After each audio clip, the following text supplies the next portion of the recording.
Gracias. Bueno, buenas noches, maestras y maestros. Bienvenidos a este espacio de orientación y preparación a la charla, bueno, a la evaluación de ascenso y reubicación docente. Hoy tenemos nuestra charla número 6, ahí dice 5, pero es 6, aspectos normales de la educación inclusiva en Colombia, a cargo de Laura Yamile Barajas. Le voy a dar la palabra a nuestro compañero Giovanni Rizo, afiliado de ACIEVA y quien dirige el grupo de investigación Red Gira. Giovanni, tienes la palabra. Cuéntanos quién es nuestra invitada. Buenas noches. Es un placer esta noche darle la bienvenida a Laura Yamile Barajas. Laura es funcionaria especializada de la Secretaría de Educación Distrital. Por varios años estuvo encargada en el proceso de inclusión y ella es especialista en necesidades del aprendizaje. Por tal motivo, hoy nos va a estar acompañando en la charla Normativos de Educación Inclusiva en Colombia para tener en cuenta todos esos aspectos y esas directrices para nuestra prueba de ascenso. Entonces, Laura, bienvenida. Es un placer tenerte aquí. Giovanni, muchas gracias y gracias a todo el equipo de ACIEVA. Pues bueno, así como Giovanni lo menciona, la idea es poder charlar acá de educación inclusiva. Allí pues tengo, digamos que el conocimiento por parte pues de la directriz del ministerio, de lo que estuve allí trabajando en este proceso y pues poderles compartir a ustedes como la actualización que se tiene en temas normativos y poder discutir allí también desde el concurso de ascenso como elementos importantes a tener en cuenta digamos, en este tipo de exámenes que van a reflejar cómo la educación inclusiva, aspectos también de discapacidad, pues otros temas allí que recoge la educación inclusiva que son importantes. Entonces, como poder mirar. Bueno, entonces voy a hacer la presentación como para aprovechar el tiempo y arrancar entonces con la charla. La dinámica, pues es que primero voy a presentarles así general, hacerles la presentación, el PPT que tengo, y posteriormente entramos con el paso del conversatorio, como las preguntas, y aclarar pues todo lo que ustedes tengan allí. Voy a quitar mi cámara también. Bueno, entonces muchísimas gracias por la invitación y bueno, aprovechar el espacio. Listo, ya arranco, ¿cierto? Claro que sí.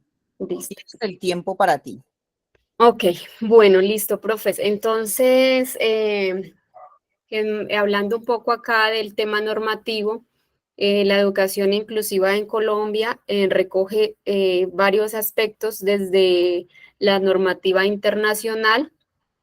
Desde las Naciones Unidas se realizó la Convención sobre los Derechos de las Personas con Discapacidad y allí pues Colombia fue partícipe de esta Asamblea General y se promulgó en el 2009 la Ley 1346, que es la que acoge por parte de Colombia todos los lineamientos y las normativas, también la aprobación pues que Colombia se une al respeto de los derechos de las personas con discapacidad y da garantías en el desarrollo pues de todo su proceso. Entonces, esta fue la primera ley pues que nos, digamos que une a esta convención y en el que Colombia se compromete. A partir de esta convención internacional, entonces, por el Congreso de la República se saca una ley estatutaria, que es de la Ley 1618 del 2013, donde, en la cual se establecen las disposiciones para garantizar el pleno ejercicio de los derechos de las personas con discapacidad. Es decir, aquí en esta ley participan todos los ministerios, se dan directrices para que todos los entes de orden nacional, también departamental y distrital, puedan, en el marco de un sistema nacional que se debía crear pues desde el 2009 que se promulga la anterior ley, un sistema nacional de discapacidad.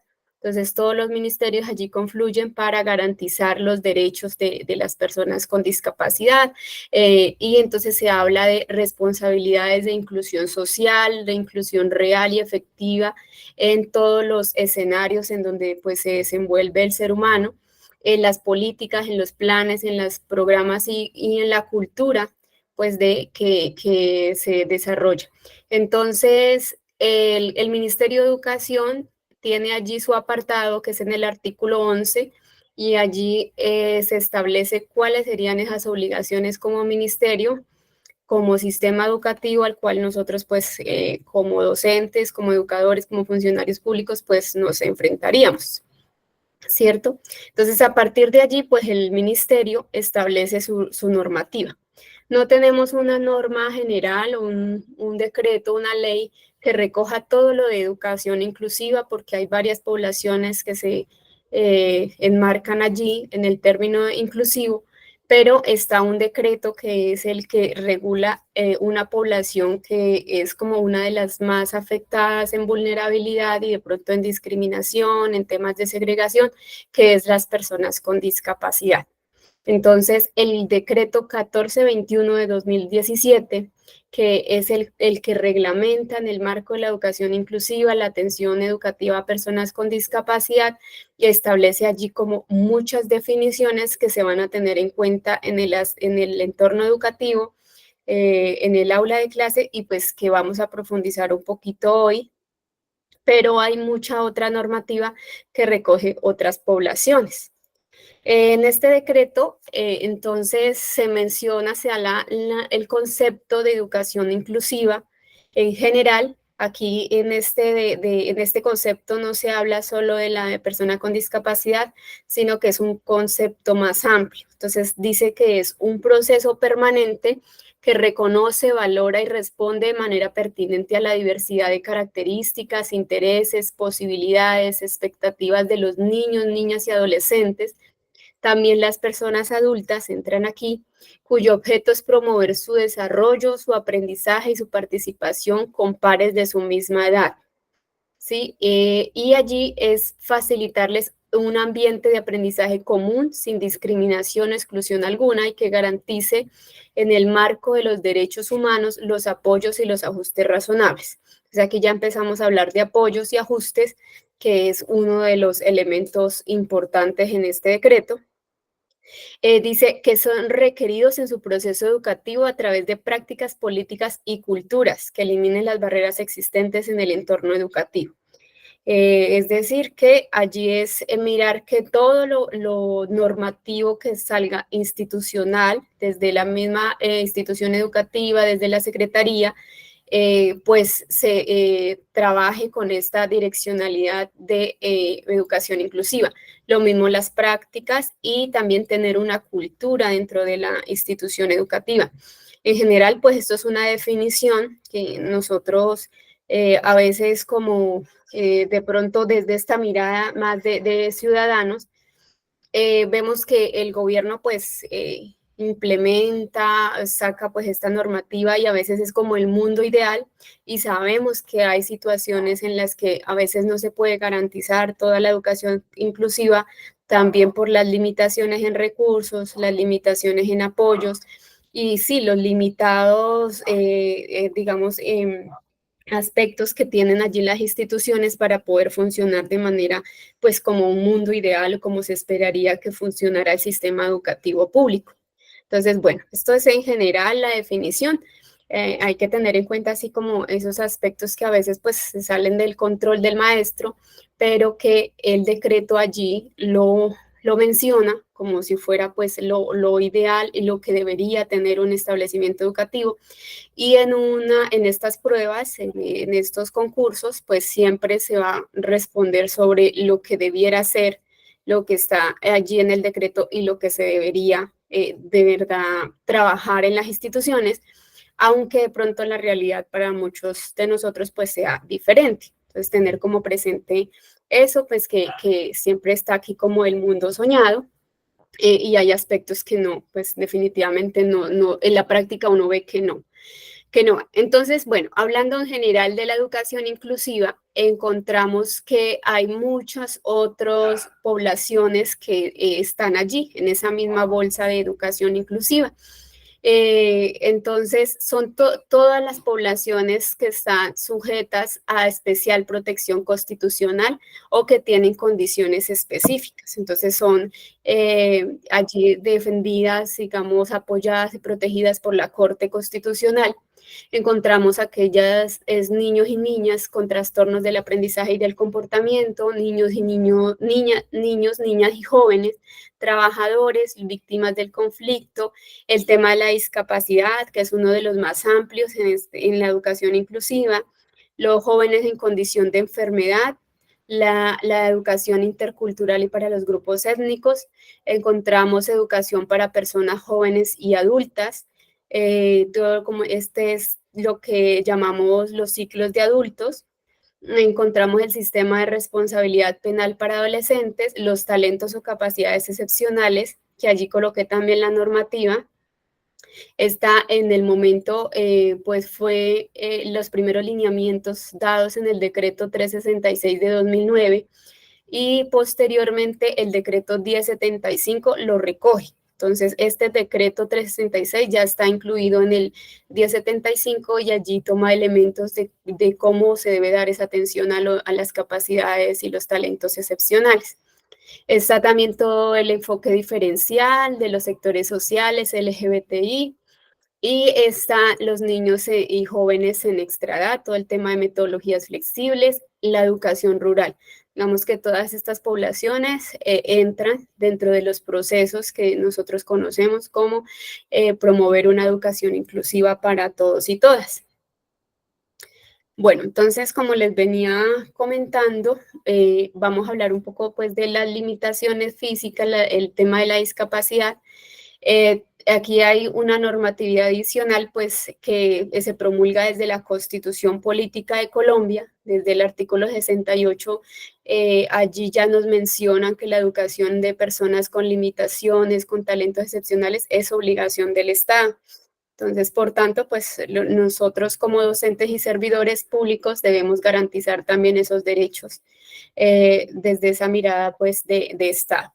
La ley 115 también en el artículo 46 habla de la integración con el servicio educativo de la educación para personas con limitaciones físicas, sensoriales, psíquicas, cognitivas, emocionales o con capacidades intelectuales excepcionales, que son parte integrante del servicio público educativo.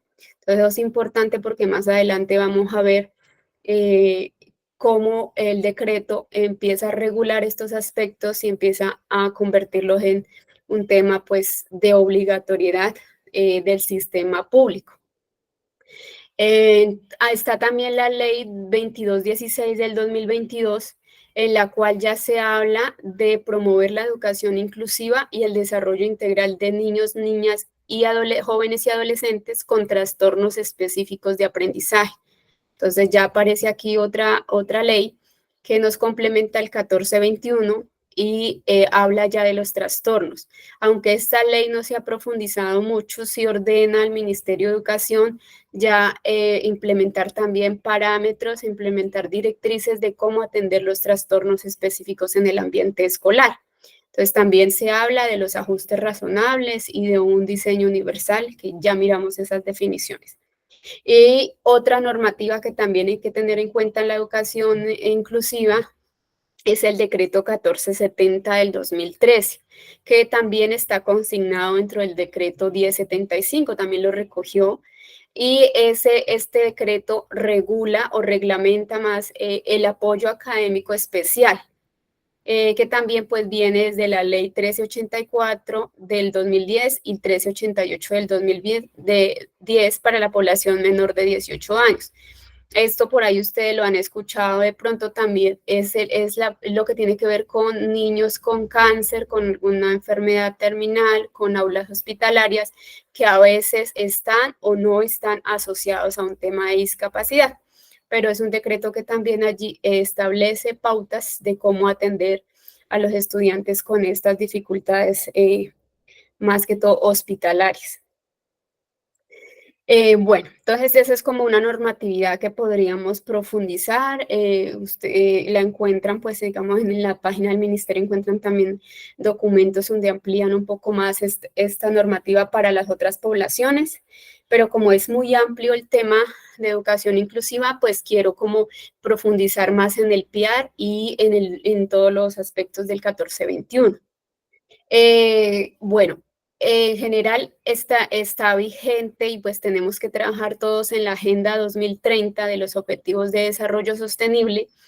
Eso posiblemente salga pues en alguna de las preguntas de los exámenes y es importante saber que el objetivo 4 es el que le apunta a la educación inclusiva, que allí nos menciona de garantizar una educación inclusiva, equitativa y de calidad para promover oportunidades de aprendizaje durante toda la vida para todos.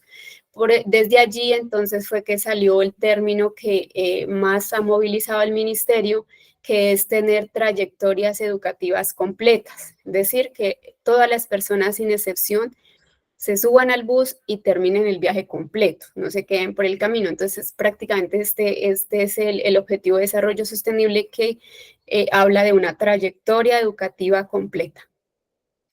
El 1421 del 2017, entonces, también nos habla en su artículo, en el primero, cuando arranca este decreto con toda su estructura, habla de la ruta, de cómo debe ser la ruta para atender a los niños y niñas y jóvenes con discapacidad, el esquema de atención y las condiciones que se deben dar en el marco educativo en todos los niveles. Entonces allí hablamos desde preescolar, básica y media, es decir, que el PIAR se debe aplicar desde transición, básica y medio. El PIAR está también, allí no se habla de una educación inicial, es decir, que de los 5 años hacia abajo, pues no se podría hablar de PIAR, pero sí está el nuevo decreto también de 1411, que habla pues de la educación inicial, y allí menciona también el tema de ajustes razonables, el tema de cómo poder dentro de las planeaciones y el tema ya de aspectos más de desarrollo, como allí se trabajan otros estándares, otra forma de evaluar a los estudiantes en esa educación inicial, poder trabajar los ajustes, pero en general siempre se trabaja por ajustes razonables. Entonces hablamos de 3 niveles acá en el 1421, a los cuales va pues direccionada toda la política. El otro artículo importante que está aquí, digamos, haciendo como la lectura lineal del decreto, encontramos el artículo 2335, 2310 de la no discriminación. Este es uno de los más importantes y es muchos de los que llegan con tutelas, que las familias ya llegan con la tutela porque se les niega el servicio educativo. Entonces, el decreto, como ustedes pueden ver, viene desde una convención internacional. Entonces, ningún establecimiento educativo podrá rechazar la matrícula de un estudiante en razón de su discapacidad, ni negarse a hacer los ajustes razonables que se requieran. En temas jurídicos también el no tener el PIAR un estudiante, pues también vienen muchas implicaciones para el establecimiento educativo, porque pues los ajustes razonables es la garantía de que estamos respondiendo a esos derechos de estas personas que han sido marginadas, discriminadas y de pronto segregadas. Entonces, cualquier proceso de admisión en el que se recoja pues documentación aportará a la valoración pedagógica y a la construcción del PIAR. Entonces ya vamos a ver qué significa PIAR y ampliar un poquito allí. Asimismo, no podrá ser razón para su expulsión del establecimiento educativo o la no continuidad del proceso. Sucede que a veces también el estudiante hasta un nivel educativo, hasta un grado, cursa y luego ya, entonces lo remitimos a una institución especial o se dice, no, ya no, él no puede continuar. Esto también sería implicaciones jurídicas para un establecimiento, pues siempre es importante tener como el debido proceso y mirar que estos aspectos pues se salen de la norma. Entonces habrán de pronto muchas preguntas que llegarán en el examen en este sentido, de mirar cómo es la admisión, que por qué se expulsa a un estudiante, entonces saber que la norma a un niño con discapacidad pues no no lo permite tan fácil. O sea, tendría que haber un debido proceso y una justa causa para poder llegar a estas determinaciones. Hablamos entonces de unos conceptos, unas definiciones que están allí en el decreto, que son también muy importantes tenerlas en cuenta y que son conceptos que van a salir en cualquier pregunta o en cualquier apartado que se hable de educación inclusiva y que lo debemos tener como bien claros. Que uno es las acciones afirmativas, que conforme a los artículos de la Constitución Política se definen como medidas o acciones dirigidas a favorecer a personas o grupos con algún tipo de discapacidad con el fin de eliminar o reducir las desigualdades y barreras. Las barreras de tipo actitudinal, social, cultural o económico que los afectan. Entonces, estas acciones afirmativas es todo lo que nosotros podamos afirmar, facilitar, posibilitar para estas personas. Entonces, siempre desde lo afirmativo, desde lo posible, esa es como la definición. Entonces, en ese sentido, aquí pues es importante que las acciones afirmativas, como bien lo decía anteriormente, vienen ligadas a unas barreras.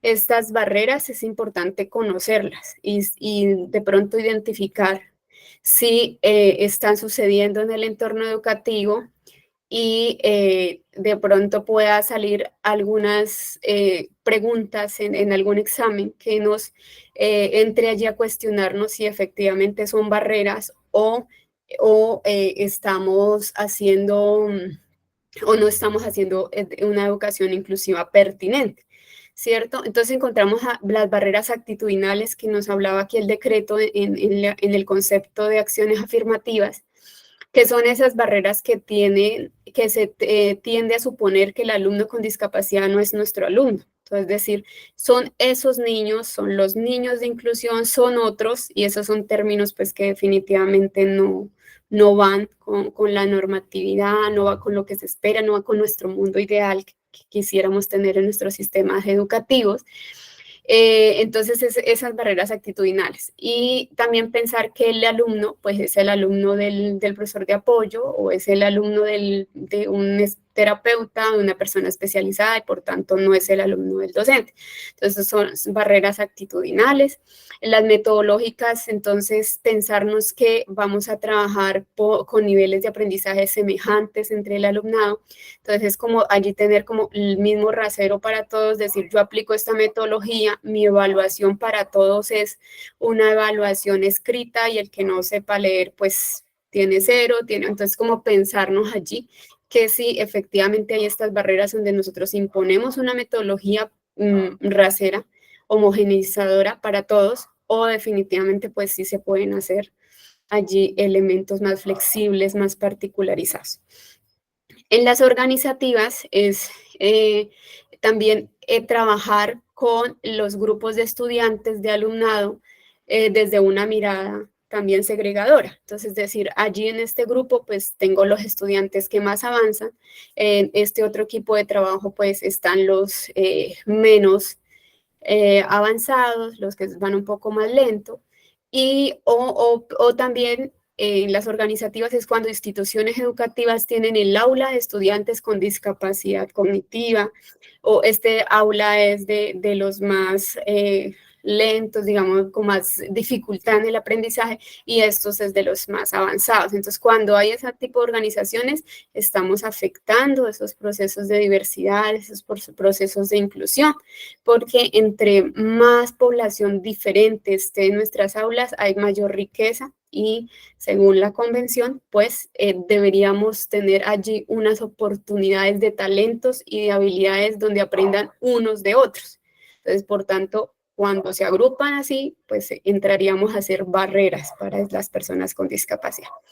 En lo social, entonces también las familias allí, las familias de otros estudiantes de pronto regulares que no tienen un aspecto de discapacidad, a veces también el rechazo al niño que tiene discapacidad o dos que están en el salón, entonces no, yo no quiero que esté en ese salón porque es que allí están 2 con discapacidad y entonces no lo dejan trabajar y entonces los demás compañeros tienen que esperar, bueno, cosas así sociales donde las mismas familias, la comunidad también genera esas barreras, y las mismas familias de hijos con discapacidad a veces no quieren aceptar que el hijo tiene una dificultad y que hay que trabajar en colaborativo.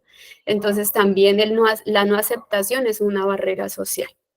Y encontramos las ideológicas, pensar que no serán capaces. Entonces nosotros como que ya nos pensamos el proyecto de vida de ellos y ya los miramos desde acá y decimos, bueno, no, ¿para qué yo le invierto si definitivamente no va a terminar en nada?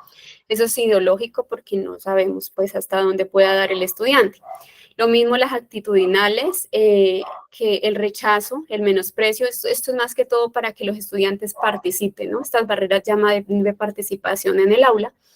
Entonces también como, pues levanta la mano o quiere participar con algo y, ay, no, pues para qué si perdemos el rato de clase porque finalmente de pronto el aporte no es mucho, cosas así. Entonces tener como ese menosprecio, esos son actitudinales también hacia el progreso del estudiante. Las pedagógicas respecto a la enseñanza y a las prácticas pedagógicas, entonces también como pensar que siempre se va a tener como una misma didáctica de pronto tradicional, magistral, y no tener la oportunidad de innovar en mirar como que, bueno, yo cómo le llego al estudiante, esta no me ha funcionado, entonces miro mi práctica. Entonces allí también generamos barreras cuando no nos damos a la tarea como de pensarnos ese trabajo. Y de organización, también orden y rutinas de trabajo. Entonces, como que, bueno, damos la instrucción, pero siempre la damos igual porque así no funcionó toda la vida. Pero llegó un estudiante con una discapacidad y su proceso de asimilar una instrucción pues es más lento. Y allí entonces no lo cambiamos, sino que seguimos haciendo lo mismo y pues el estudiante definitivamente no va a avanzar si no cambiamos la forma de pronto de dar la instrucción, cosas así. Entonces eso va muy enlazado con lo que son las acciones afirmativas que habla el decreto. Entonces mirarnos qué acciones afirmativas estamos haciendo con esas barreras y cuáles no, y posiblemente habrán casos en el examen que salgan así, como que usted cómo le brinda la metodología, cómo facilita el aprendizaje, cómo facilita la integración de un chico sordo, de una persona con discapacidad visual, etcétera. Entonces, como mirarnos siempre la posibilidad, o sea, dentro de nosotros no pensarnos en que no puede, sino que finalmente todo tiene una manera de hacerlo. Entonces, es como mirar, tener esa proyección, como le digo, de un mundo ideal de que todos somos capaces y lo vamos a alcanzar. En los ajustes razonables, esta es otra definición que habla de las acciones, las adaptaciones, las estrategias, apoyos, recursos o modificaciones necesarias y adecuaciones del sistema educativo y la gestión escolar. Entonces allí son todas esas adaptaciones y adecuaciones que podamos hacer, basadas en ¿qué? En las necesidades específicas de cada estudiante, no en el grupo. O sea, no solamente voy a mirar los 10 mejores del grupo y en eso hago mis ajustes, sino aquí habla de una necesidad específica, entonces mirarlo más desde su individualidad.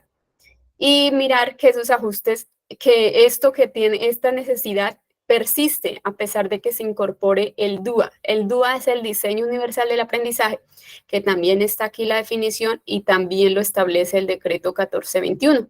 A veces escuchamos, no, es que ese DUA es internacional, eso de dónde salió, pero también lo establece el decreto, también lo regula y allí da la directriz de que sea eso la sombrilla de todo el proceso metodológico curricular.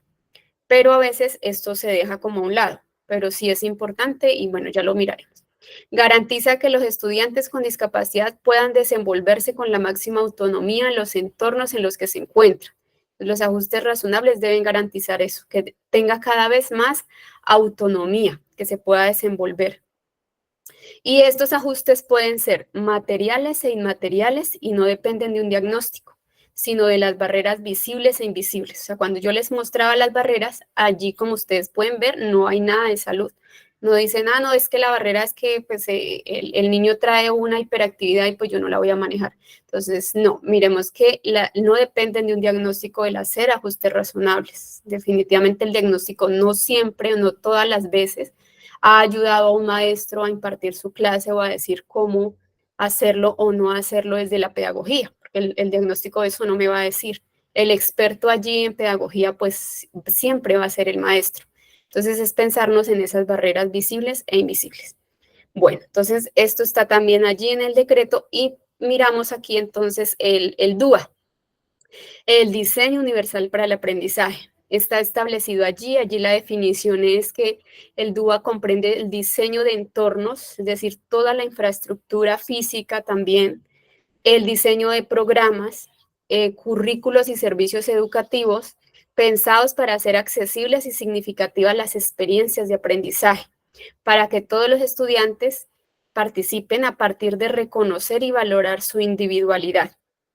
Entonces, el DUA es pensarnos universalmente, que lleguen a todos, que podamos hacer espacios accesibles, entornos, metodologías, prácticas de aula accesibles a todos. Aquí hay un enlace donde están los principios del DUA, que son 3, y esos principios me dicen las múltiples formas de llegar a los estudiantes, como múltiples formas de expresión, múltiples formas de asimilación del aprendizaje y de poder también expresar el aprendizaje. Entonces allí, si lo quieren profundizar, aquí hay una página que habla muy resumido y como muy bien explicado cuáles son esos principios generales del DUA que podemos aplicar en el aula.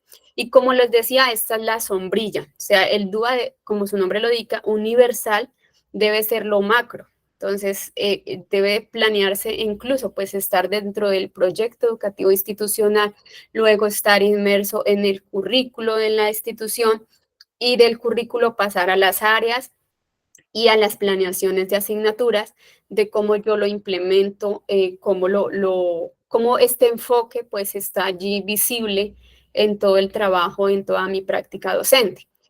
Y muchas veces o el ideal pues del decreto es que al aplicar el DUA no se necesitaría de pronto el PIAR, ¿sí? Al aplicar el DUA, con el DUA se suple algunos ajustes razonables para no pensarlos individualizados, es decir, el ajuste razonable, como les decía, es más específico al estudiante, pero este diseño es más universal a su planeación, donde entren todos, donde todos puedan sentirse partícipes.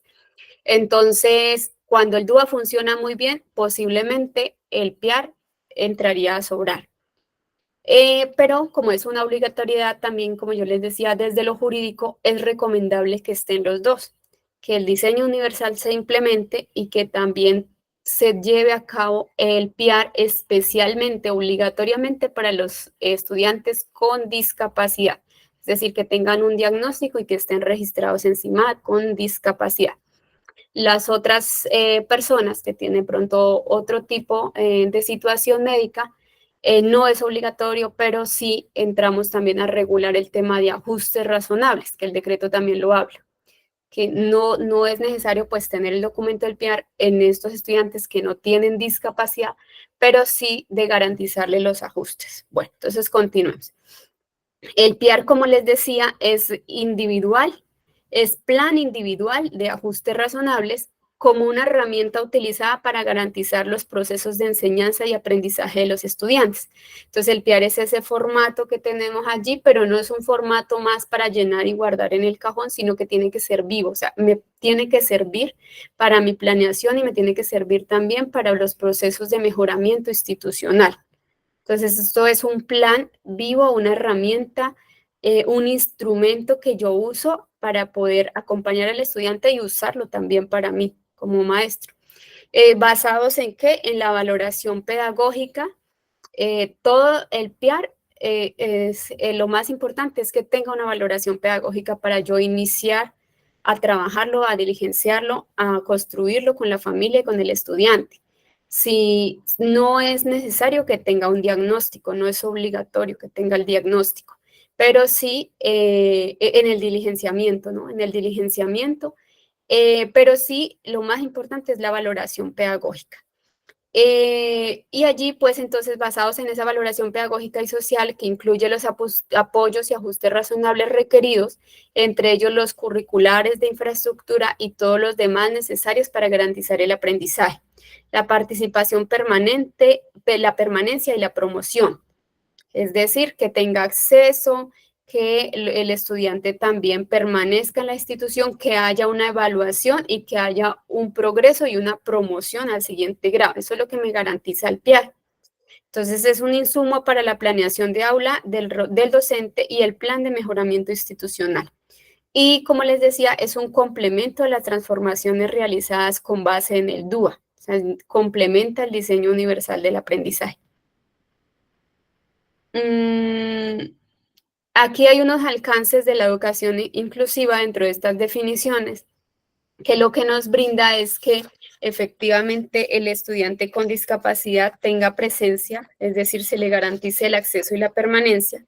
Como les mencionaba anteriormente, también el tema de participar, no solo que esté ocupando un lugar, una silla y bueno, ya está en el sector educativo, ya se le está garantizando, sino que esa participación sea efectiva, que sea integral a la vida escolar, que pueda estar también presente en los programas, en los proyectos, en las actividades escolares, que sea un avance permanente, es decir, por eso les decía de progresivo, es decir, que haya un progreso y se pueda evaluar. Entonces, ese avance permanente de los estudiantes en su formación y en su aprendizaje. Entonces, hablamos también de un diseño universal para la evaluación. También puede salir allí de pronto el tema de la evaluación de los aprendizajes, es poder pensar que también puede haber una flexibilidad en esos criterios de evaluación y lo hacemos desde los ajustes razonables que se colocan en el PIAR. Todo esto, ¿para qué? Para ser promovido y que tenga una trayectoria educativa completa. Entonces, allí aparece la otra definición que es currículo flexible. El currículo flexible, según esta definición está también en el decreto, es aquel que mantiene los mismos objetivos generales para todos los estudiantes. Entonces, hay un objetivo general, una meta que se debe alcanzar por todos, pero aquí, ¿qué es lo que cambia? Que da diferentes oportunidades de acceder a ellos. Es flexible porque da diferentes oportunidades de acceder, es decir, aquí le abre la posibilidad a que una persona con discapacidad, con una dificultad en su aprendizaje, pueda acceder a estos objetivos de aprendizaje o a estas oportunidades de aprender, pero que tenga esa misma meta, un mismo objetivo a cumplir.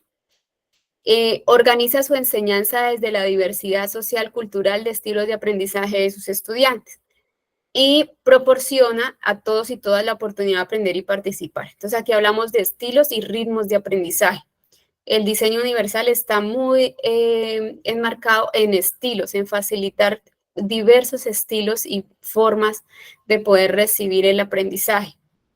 Y el ritmo de aprendizaje es también cómo yo llego a esa meta. No todos vamos a alcanzar en el mismo tiempo la meta esperada, pero sí es ir colocando escalones, peldaños para que el estudiante alcance esa meta. En la oferta educativa que tiene el decreto también habla de cuatro líneas de oferta, es decir, que se debe garantizar para que los estudiantes ingresen a las aulas. Está la oferta general, que es pues los grados regulares desde transición a 11. Está la oferta bilingüe bicultural. Bueno, entonces en esa general no es decir, no, es que un estudiante que entra a 9º grado con discapacidad o a 10º grado ya no lo puedo recibir porque aquí no graduamos personas sin leer o sin escribir. Entonces hay que mirar que esa oferta general me permita que el estudiante ingrese, pero que pueda dar respuesta desde sus habilidades y potencialidades y pueda culminar su trayectoria educativa aún pues presentando su discapacidad.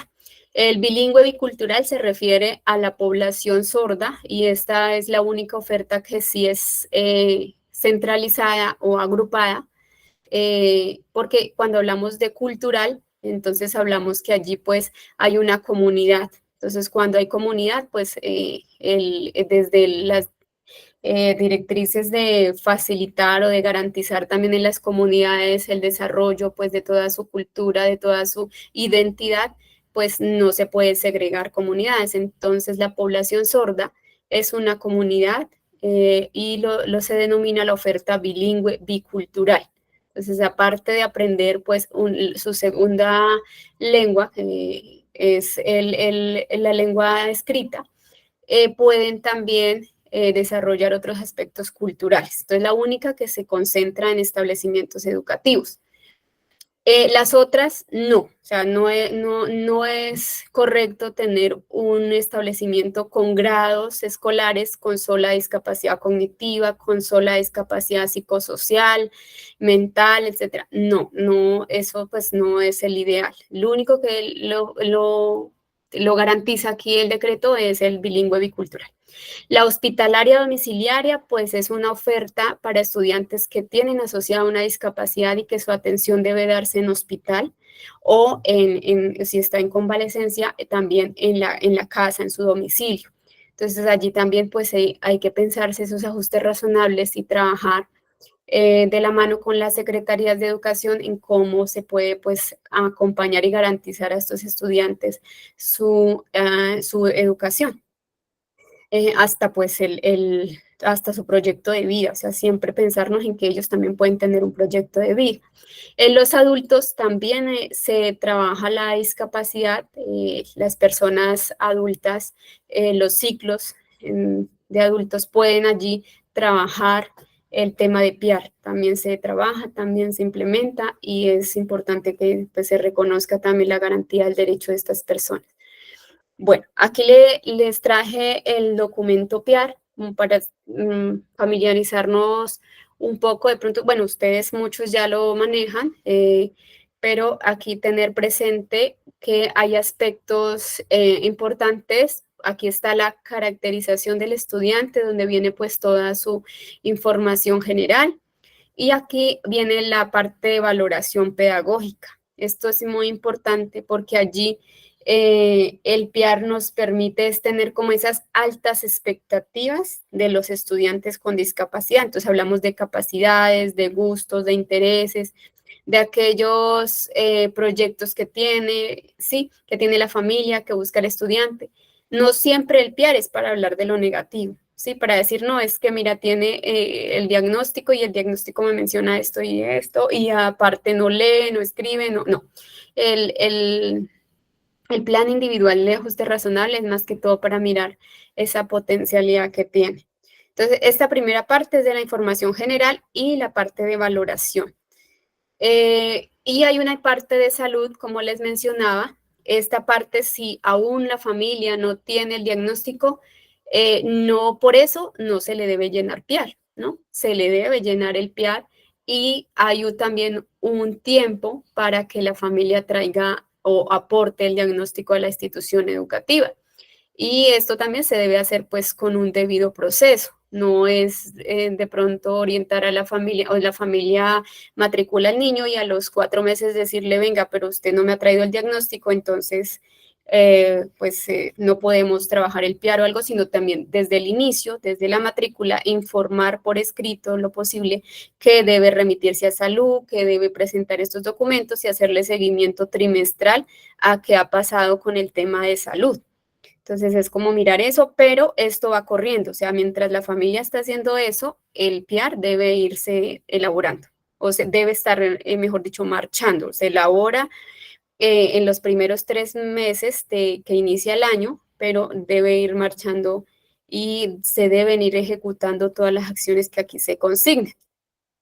En el entorno hogar, entonces viene aquí la ocupación del padre, la madre, entonces es importante saber qué hace el papá, qué hace la mamá, el tiempo que le dedican al estudiante, cuánto tiempo está en casa, si hay otra persona cuidadora del niño, es como para también tener una idea del maestro, bueno, en casa, ¿qué puedo yo también acompañar, qué puedo establecer que allí se pueda adaptar? ¿sí? O se puede avanzar con el estudiante con discapacidad, el lugar que ocupa, si tiene hermanos que lo apoyen, bueno, cosas así. Entonces, esta información está en el PIAR y como ven, el PIAR no es necesariamente temas de solo salud, sino que recoge muchos elementos que le van a dar cuenta al maestro de qué está pasando en la vida del estudiante y cómo lo podemos acompañar en su proceso. En los ajustes razonables, entonces aquí ya vienen las áreas, cada numerito de esto se pone el área o el aspecto a trabajar, bien sea pues en la convivencia, la articulación con si ya está en la media, si está trabajando con el SENA, bueno, cosas así. Y las barreras que vamos identificando por cada área, entonces las barreras que les mencionaba, las actitudinales, tecnológicas, comunicativas, por ejemplo, comunicativas, entonces que se le dificulta el poder conversar o que no es fácil una conversación oral, pero sí es fácil una conversación escrita o es fácil para el estudiante el comunicarse con dibujos, cosas así. Entonces poder mirar qué barreras se identifican y ya el ajuste a partir de esas barreras. Entonces, si se le dificulta algún tema ya más discursivo, pues el ajuste razonable va a haber de pronto que requiera un recurso adicional para poder comunicarse, que necesite un trabajo un poco más profundo con la familia, más o actividades de un poco más de socialización, cosas así. Y el apoyo requerido también es si hay algo adicional en cuanto al talento humano, técnico, tecnológico o comunicativo.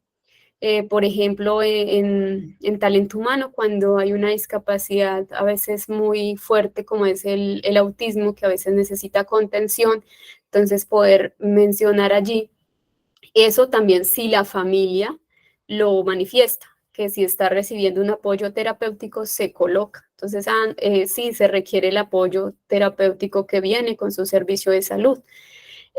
Porque a veces también tendemos a decir, necesita un terapeuta, necesita un apoyo acá, y nosotros, pues como maestros, no podríamos mencionar esos apoyos, porque eso sí ya lo reconoce, es una persona, un especialista en salud que pueda mirar qué tanto porcentaje de discapacidad tiene y cómo se le facilita pues ese hábito de vida y esas habilidades para poder vivir y ser autónomo, pero eso lo define ya en la parte médica. Entonces aquí como que el apoyo es lo que podamos ver desde el sector educativo y lo que nos suministre la familia o el diagnóstico.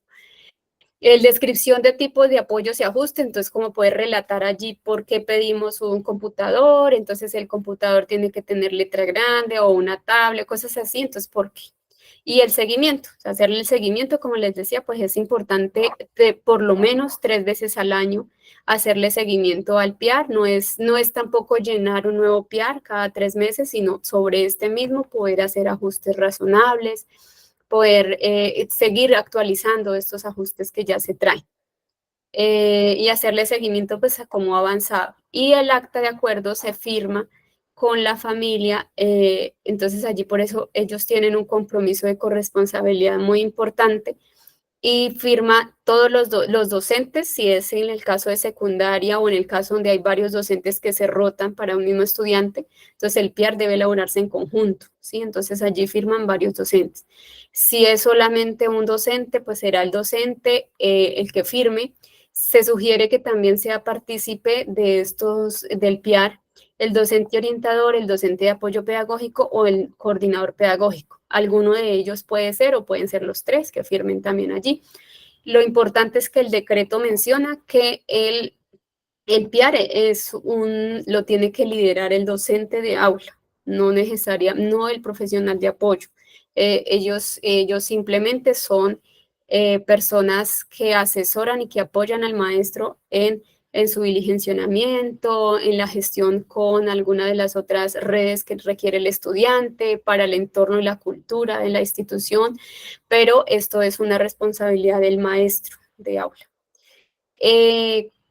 ¿Cuáles son las categorías de discapacidad? Bueno, entonces cuando ya tenemos el PIAR y la familia ya presenta su certificado de discapacidad o su diagnóstico, con este diagnóstico con ese es el que se registra en el CIMAD, es decir, se marca, pero no es el que me permite matricularlo, ¿sí? La matrícula se hace normal como cualquier estudiante, Obviamente, pues se le pide en la medida que lo tenga la familia, pero si no lo tiene, pues empieza a hacerse la gestión y a remitir a la familia, a la entidad correspondiente.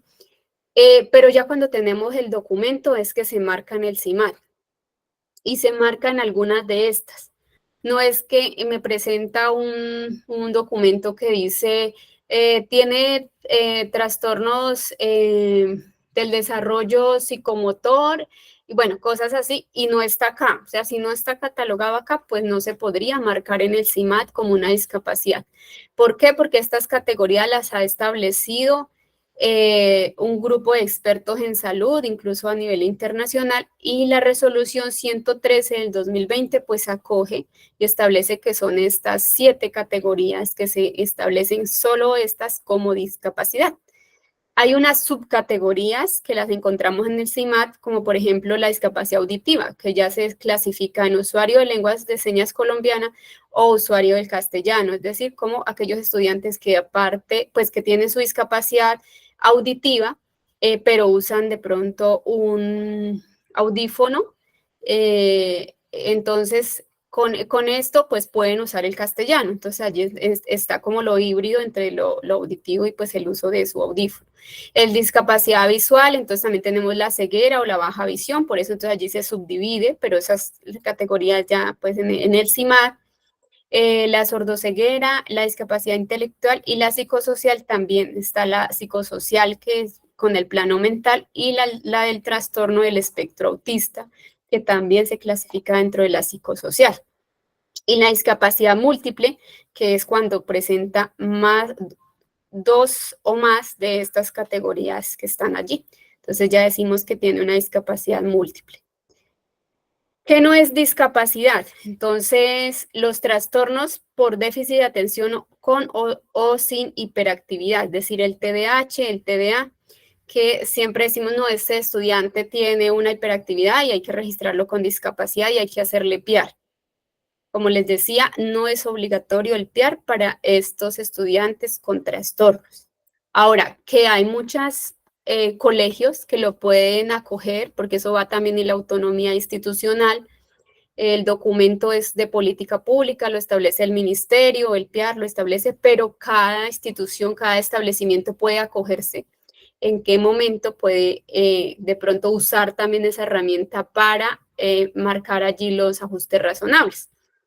Pero no es obligatorio y no es discapacidad, entonces en el CIMAT tampoco se debe marcar como discapacidad o señalar al estudiante que tiene una discapacidad, ¿sí? A veces cuando se hace el PIAR, también pasa eso, que se hace el PIAR y allí ya empieza el señalamiento, de pronto la segregación también de otros compañeritos, todo, porque tiene que tener un documento, porque pues allí se le lleva. Entonces, es importante que si se hace un PIAR, pues que no sea situación para segregación o señalamiento, sino que sea más bien una herramienta para poder yo acompañar a este estudiante en ajustes razonables.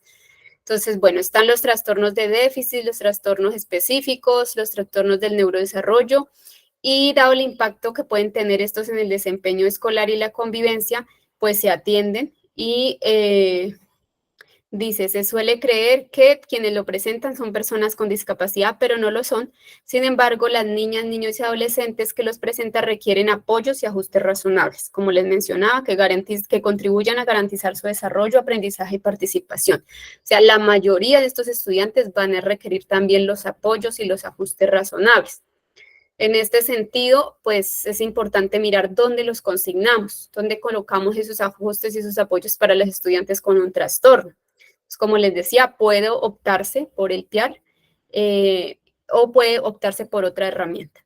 El PIAR es individual. El PIAR es una herramienta hecha a la medida de cada uno de los estudiantes con discapacidad, ¿sí? Entonces tampoco podemos pensarnos que una versión del PIAR me va a servir para 10 estudiantes con discapacidad que tengo en toda la institución, ¿no? Con ese mismo PIAR y repliquémoslo y bueno, no.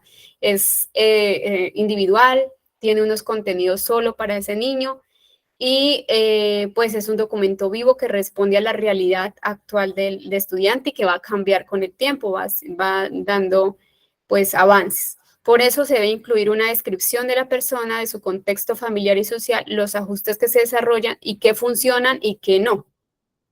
Y bueno, aquí entonces, para resumir, el PIAR es un instrumento especialmente para estudiantes con discapacidad, que esto es lo que nos dice el decreto. No obstante, para los estudiantes con trastornos de aprendizaje o del comportamiento se debe tener en cuenta los ajustes razonables a implementar y es necesario consignar estos ajustes en una bitácora, diario de campo, cuaderno del estudiante, observador, acta u otro instrumento en el que consignen acuerdos, tanto desde las estrategias pedagógicas como el acompañamiento en casa. Entonces allí sí ya la autonomía del maestro de la institución donde se consignan o si se utiliza el PIAR, pero que sea de una manera pues que no signifique que el estudiante tiene una discapacidad. El PIAR debe partir de la valoración pedagógica, como les decía. Entonces los documentos médicos, los exámenes, historias clínicas y demás son importantes para saber el diagnóstico del niño, ¿sí? Pero no siempre son los que me van a decir qué hacer en términos pedagógicos y didácticos. Y casi nunca un diagnóstico le ha sido útil a un maestro para enseñar y saber qué hacer en su salón de clase. El PIAR debe incluir información de salud, como veíamos allí, pero no se puede quedar allí. Debe incluir una valoración pedagógica que permita saber cómo está el estudiante en términos educativos, qué ha logrado, qué lo motiva.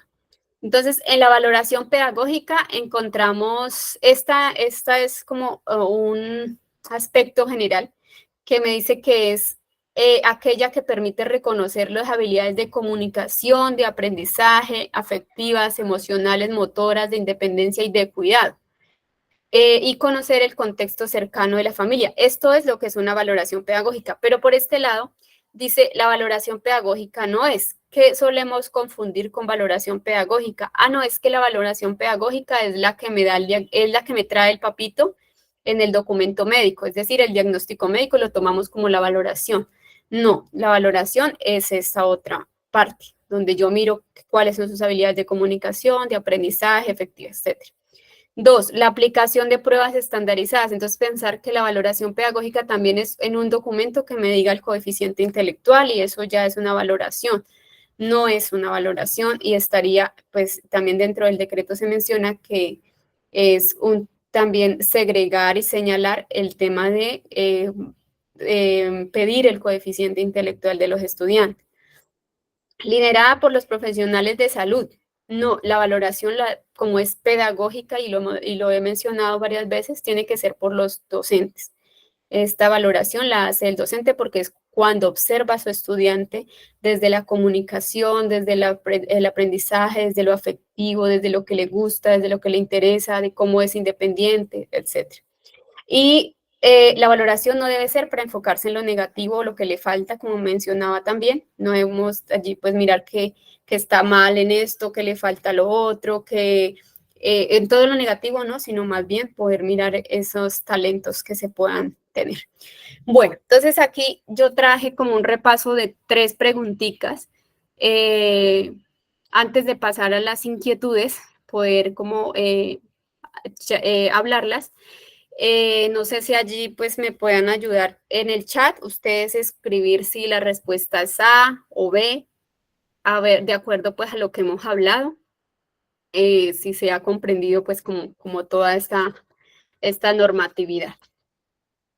Entonces, el Sistema Integrado de Matrícula SIMAT es una herramienta utilizada para la organización y control de los procesos de matrícula en todas sus etapas, tanto en las instituciones educativas públicas como en las privadas. Es decir, que si un estudiante con discapacidad no está caracterizado en el SIMAT, en este sistema, en el SIMAT, no le elaboro PIAR.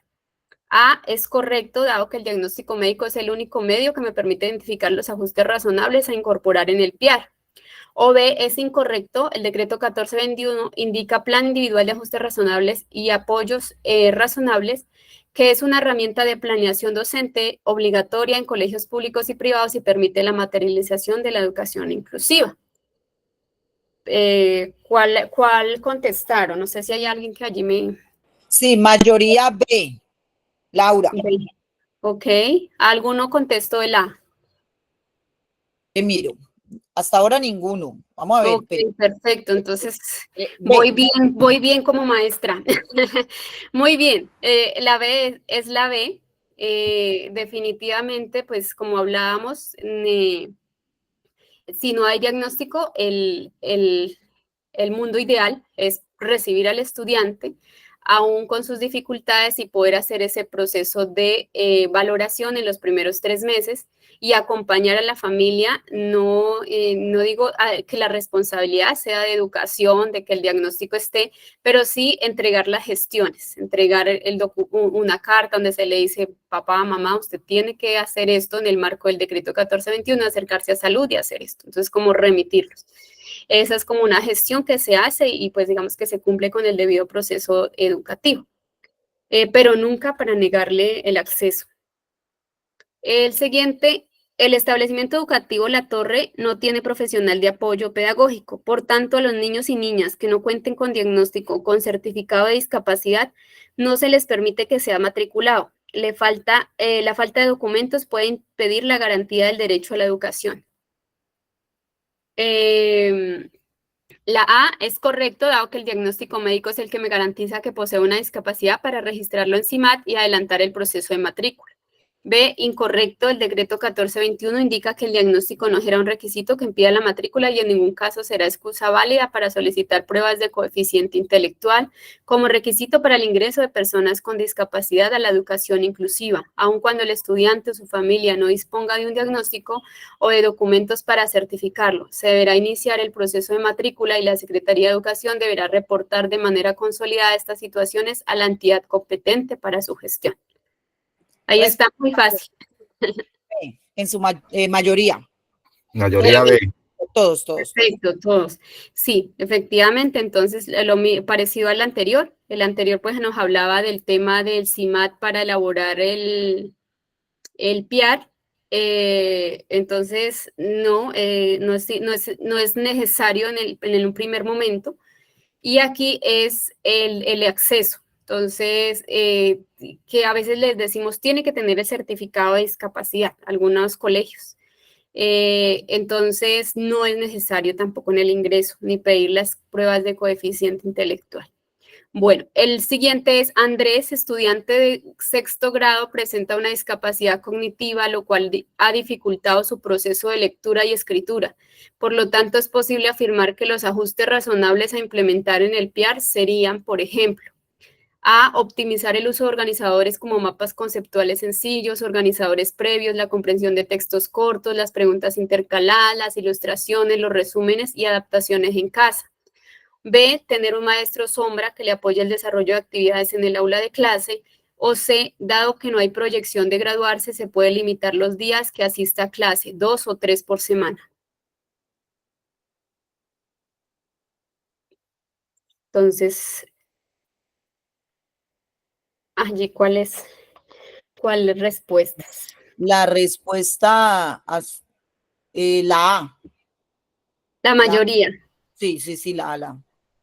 Muy bien, sí. Entonces aquí vamos mirando la C, por ejemplo, dado que no hay una proyección de graduarse, eso como les mencionaba, pues no se puede pensar porque ya es una barrera ideológica que nos estamos haciendo allí.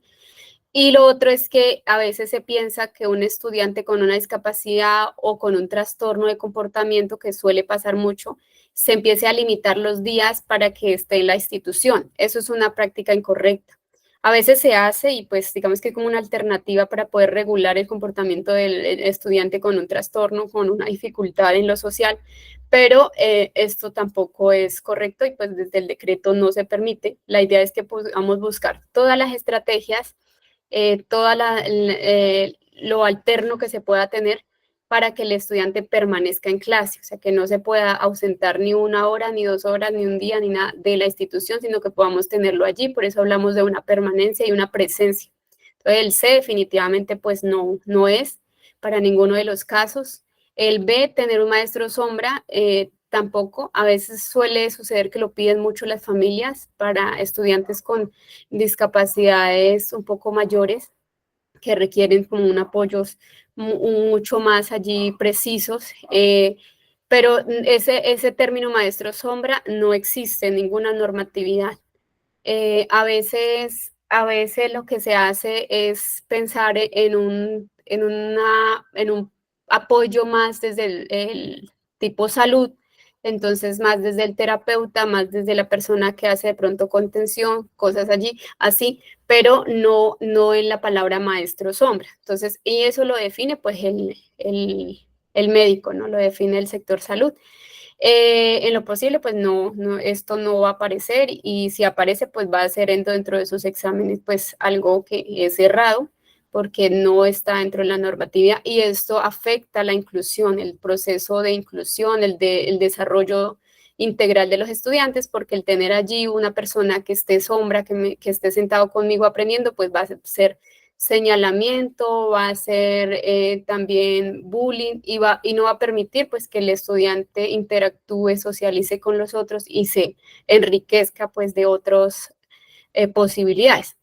Y efectivamente pues es de poder buscar allí todos los ajustes. Efectivamente estos son ajustes razonables para el tema de la comprensión lectora. Podemos mirar alguno de ellos, y es allí donde está la innovación, la creatividad del maestro. No siempre pues tenemos todas las respuestas, pero a veces ensayar y mirar que esto no funcionó, que esto no, es importante ponerlo allí en el PR, y también nos sirve para que lo que nosotros hacemos, si de pronto no nos funciona, a otro maestro le sirva y dice, bueno, ya lo intentaron, pues entonces puedo buscar por otro lado. Entonces, todo lo que se consigna en el PR, pues es importante también que allí nos sirva para hacer planes de mejora. Y pues bueno, entonces ya aquí las preguntas, esto es como en general lo que les traía, como les digo, es un tema amplio, traté de resumir al máximo como lo más importante, entonces espero pues poderles haber aportado mucho, y bueno, los escucho. Muchas gracias, Laura. Te habla Enrique Sinisterra desde ACIEVA. Agradezco mucho la compilación que has hecho pues en este proceso, que es bastante largo y históricamente ha significado un aporte muy valioso para los estudiantes con discapacidad o talentos excepcionales, y también los de trastorno, ¿no? Que es bastante relevante. Recogiste una buena información, pero esto no viene pues adrede, teniendo en cuenta pues porque este es un trabajo que se viene haciendo a nivel internacional, y unos expertos son que han dado la línea pues para determinar el tipo de discapacidad, y a partir de ahí es que se viene haciendo el trabajo, como tú lo mencionas, en la ley 1346 del 2009, que inicia ese proceso a nivel de Colombia, y pues de una u otra forma ha contribuido a que los niños interactúen en las diferentes instituciones educativas, tanto públicas como privadas. Eso me parece bastante importante. Esa recopilación de todos esos datos, donde empiezas con la parte del decreto 1421, dejándolo muy claro, haciendo énfasis en la parte del ajuste razonable y dándole prioridad al DUA, que pues normalmente se tenía la idea que anteriormente era prioridad el DUA y se dejaba fuera el ajuste razonable, o viceversa, ¿no? Tú aclaras que deben de tener en cuenta los dos, que es bastante relevante para los profes pues que están aquí.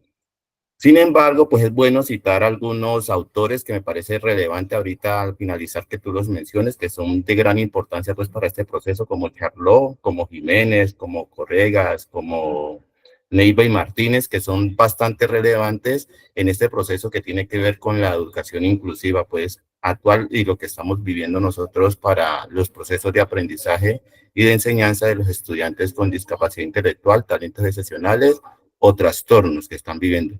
Sin embargo, tú planteaste algunas preguntas, mira que la mayoría respondió correctamente, pues lo que debe de ser, pero nosotros sabemos que en el aula o en las diferentes instituciones educativas se presentan bastantes dificultades, y son bastantes complejas a nivel de las instituciones, pues, y de los mismos profesores, como tú lo mencionaste, no es el rechazo que hay, pues, porque los estudiantes con inclusión requieren de una dedicación especial y de más tiempo y mucho más trabajo. Eso hace que el trabajo en el aula se vuelva bastante complejo, ya si tenemos 2, 3 o 4 que a veces no sabemos qué hacer, y teniendo en cuenta el grupo, que son grupos de 35, 40, 50 estudiantes, pues se vuelve mucho más complejo. Lo que has hecho, esa recopilación, voy a cerrar aquí para empezar a darle la palabra a algunos compañeros que están muy ansiosos de responder, de hacer las preguntas, perdón, es tener en cuenta que a pesar de toda esa argumentación que has planteado, planteaste 3 preguntas, y las 3 preguntas, la mayoría respondió pues con la respuesta acertada. Eso quiere decir que somos conscientes de una u otra forma de lo que se debe hacer. El problema es el trabajo en el aula, que eso implica pues otra cosa que es totalmente diferente.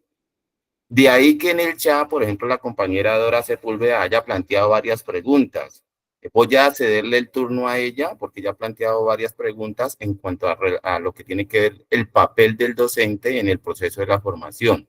Y dejó claro que, como lo dijo Laura, el trabajo de nosotros como docentes es netamente pedagógico y los ajustes los vamos a alinear es en esa línea, en la parte pedagógica. En la parte clínica nosotros no tenemos nada que hacer ahí. Solamente en la parte pedagógica, que en esa línea somos los expertos. Siendo así, le cedo la palabra a Dora Sepúlveda, que tiene varias preguntas para realizar y estamos atentos a escucharla. Muchas gracias, buenas noches. Mi nombre es Dora Sepúlveda.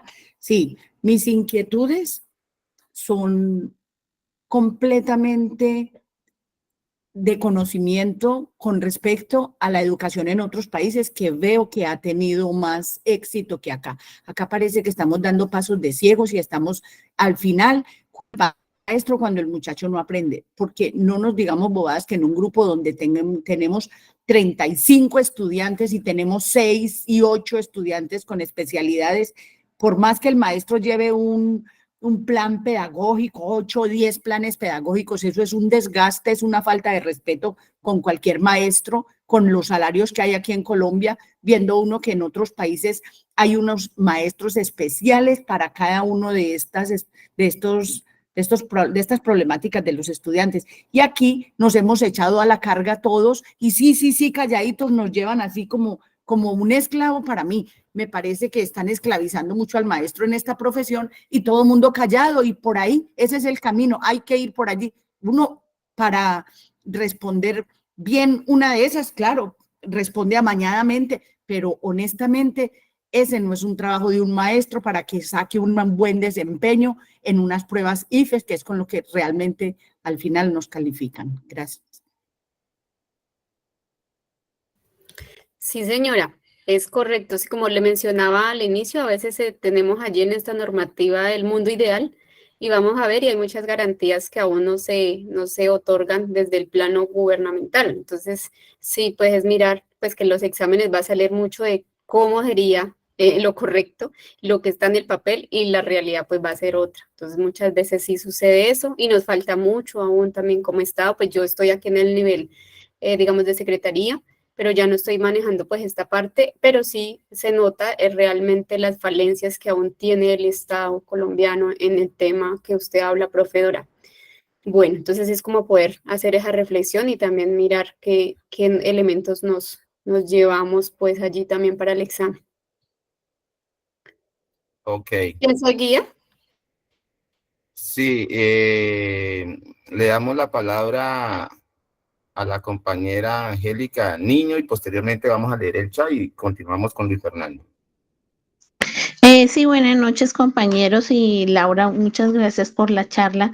Yo soy docente de primaria y he tenido, digámoslo así, en los últimos 10 años casos con chicos con discapacidad y digámoslo así, me tocó aprender mucho y lo que decía la compañera es una realidad.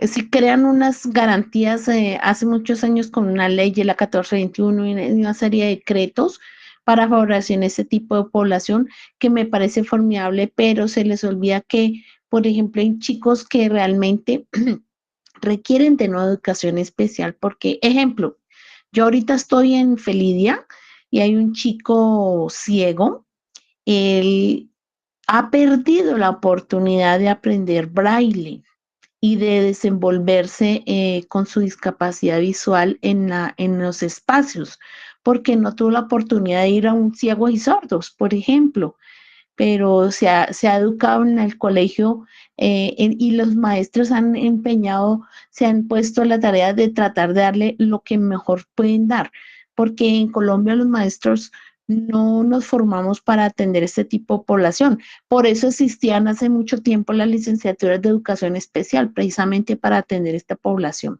eso es una realidad, pero yo quería saltar un poquito, salirme un poquito, quería ver inquietud, ya que tú eres funcionaria de Secretaría de Educación, y trasladarte aquí cuatro inquietudes que a lo largo de estos últimos 10 años de mi experiencia docente me ha saltado y de verdad me genera muchas incógnitas. La función real de los profesionales de apoyo, porque primero no llegan a tiempo al año escolar, segundo, no todos tienen, no sé, pues cómo los escogen ni nada, pero a veces ellos mismos ni tienen claridad, a veces de la ley, del decreto y cosas.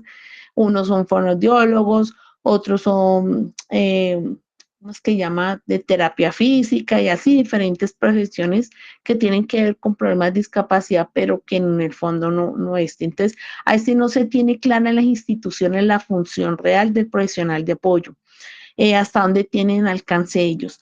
La segunda inquietud es que los padres de familia, y yo creería que Secretaría de Educación está en deuda de hacer como, no sé, yo sé que en la ley, la 1421, debe crearse el sistema de red de chicos con discapacidad o algo así, pero por ejemplo, yo soy madre de un joven, ya él es joven, pero se le detectó su dificultad desde la adolescencia. Mi hijo tiene discapacidad psicosocial, ya lo sé que es así, porque como madre y como maestra uno investiga y averigua. Entonces encontré que hay un decreto reciente, la resolución 1239 del 21 de julio del 2022, donde aparece apenas cómo se hace el proceso de certificación de discapacidad e inclusive dice cuáles son las discapacidades con la norma nacional y la norma internacional.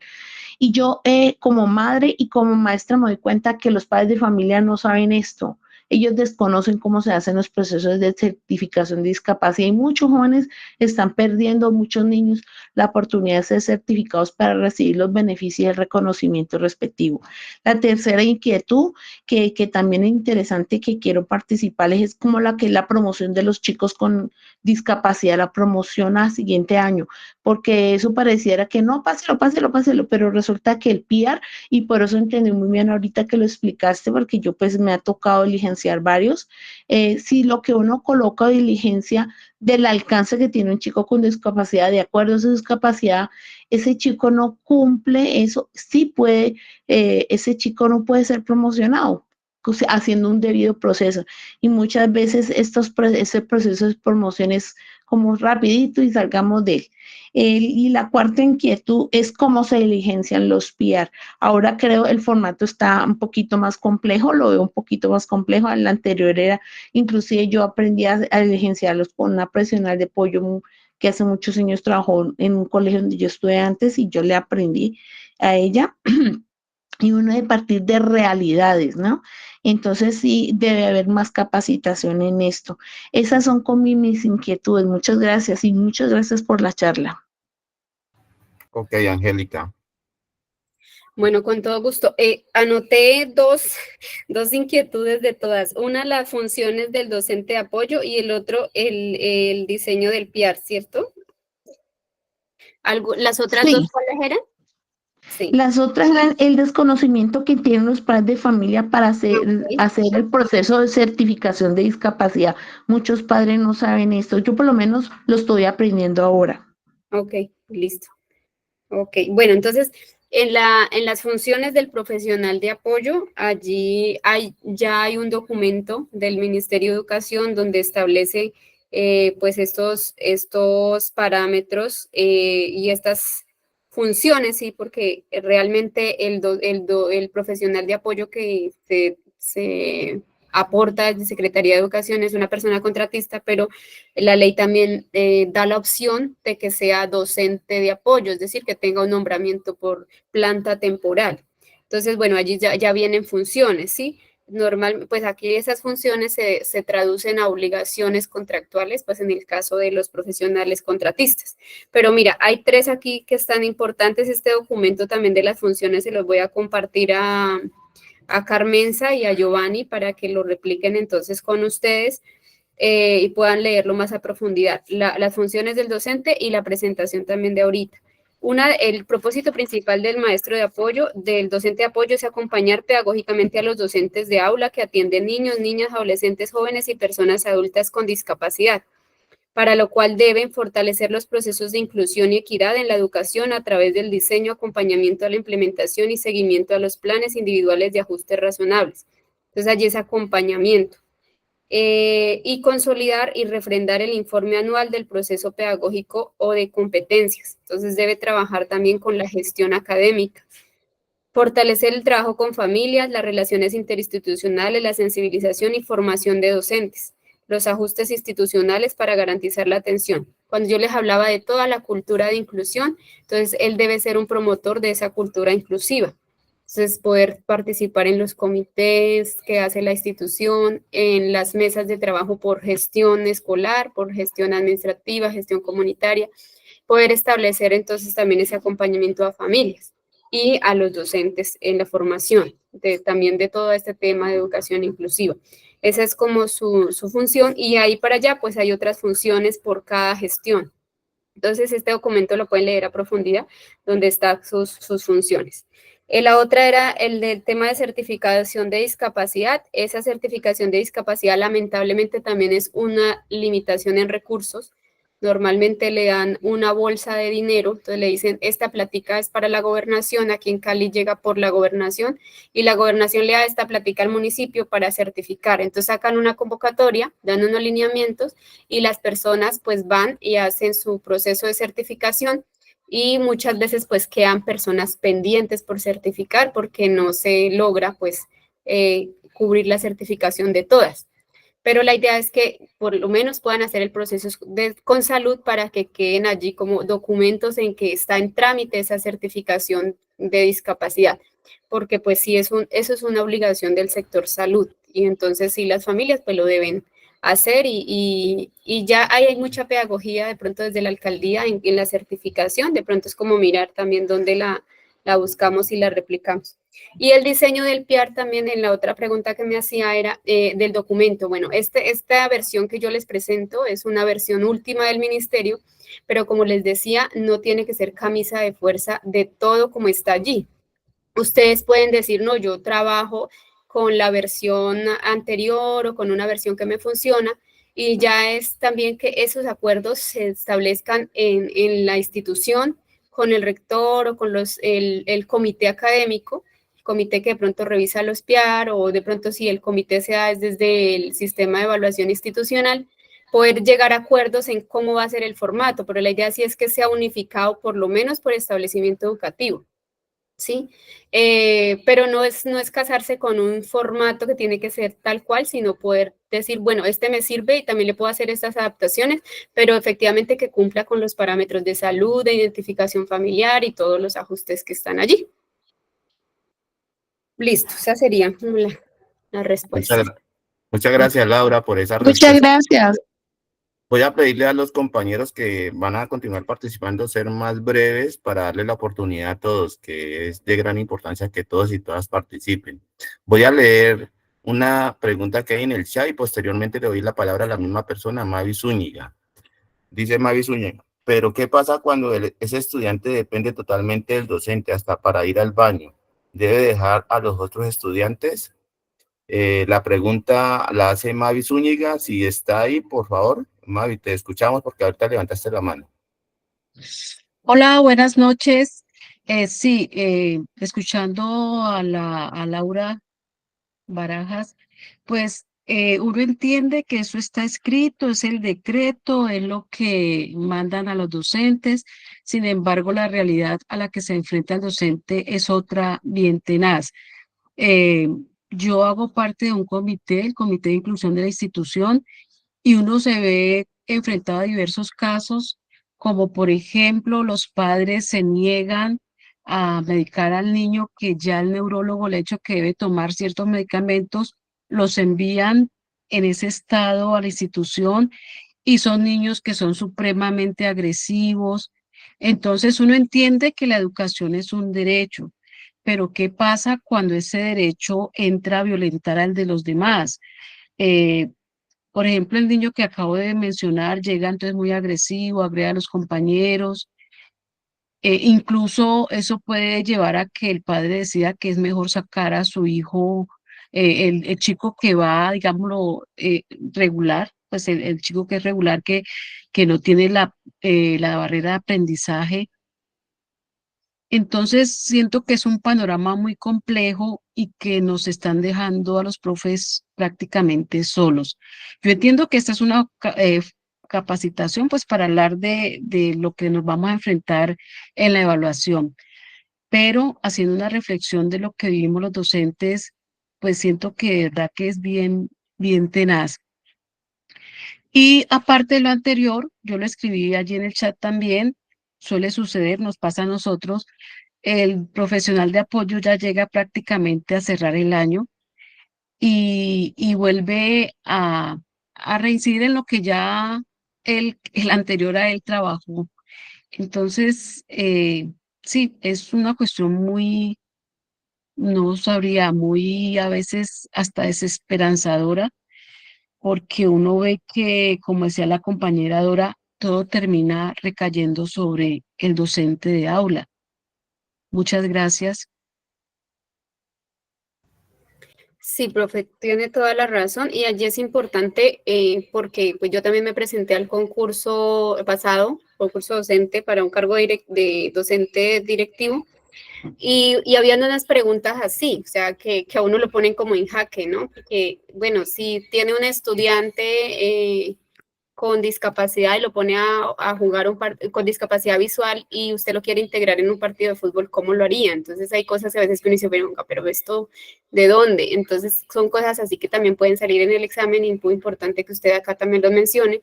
En el caso de pensarnos qué hacer en el caso de un estudiante que dependa totalmente del maestro, es importante mirar si allí dentro de lo que nos plantean como ejemplo y en las opciones de respuesta está que previamente usted hizo unos acuerdos con la familia de cómo se iban a dar esos apoyos. Entonces, o de cómo se iba a generar esa cultura de inclusión en el aula de clase.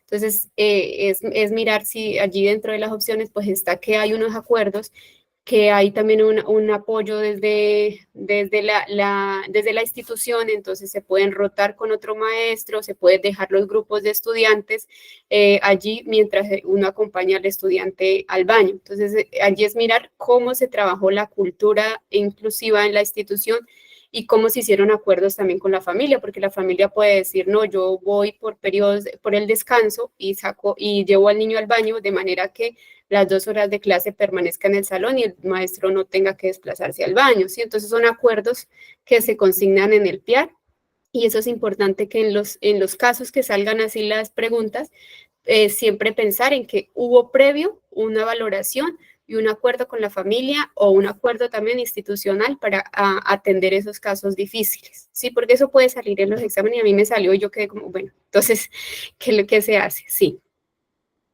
Bueno, continuamos. Gracias, Laura, por esas respuestas y a las compañeras a Mavi que hizo la pregunta.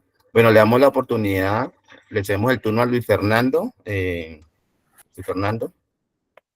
Muy buenas noches, Luis Fernando Muñoz de Ademacor Córdoba, Secretaría de Educación Departamental de Córdoba. Agradezco a la compañera y camarada Sirley por la invitación. Mi pregunta es bastante puntual. Si bien es cierto que los diseños universales de aprendizaje nos facilitan nuestro proceso de transmisión de conocimiento a todo el grupo y en eventuales ocasiones es necesario hacer un PR muy puntual para una situación específica de alguna particularidad de un estudiante, pues bien si lo hacemos, ¿cierto? Y tenemos el apoyo de la familia. El asunto está donde, si ya yo identifiqué que mi estudiante tiene una falencia, bien sea física o cognitiva, yo hablo con el padre de familia y el padre de familia se niega a reconocer que su hijo tiene algún tipo de discapacidad, se niega a hacer el proceso con los agentes de salud. Yo, ¿hasta dónde me faculta la ley sabiendo yo que ese estudiante debe hacérselo un ajuste? ¿Hasta dónde me faculta la ley a mí para hacerle ese ajuste, ese PR, a sabiendas que dentro del formato que ya es bastante conocido, hay bastante información sensible que si bien podemos tomarla de registro de matrícula del estudiante, pues atañe a la familia entregarla. Entonces, ¿hasta dónde me faculta la ley? Y es prudente hacerlo en caso de que la familia no esté de acuerdo con reconocer la discapacidad del estudiante. Agradezco el espacio. Sí, señor. Bueno, allí es importante saber que ellos también tienen una corresponsabilidad dentro del decreto 1421 y hay un artículo que habla de las responsabilidades de la familia. Es decir, que en ese caso, si llega a haber aquí inconvenientes de poder aceptar la discapacidad y apoyar esa gestión desde salud, pues ellos estarían incurriendo pues en la garantía del derecho de sus propios hijos y pues allí se puede activar una ruta con ICBF.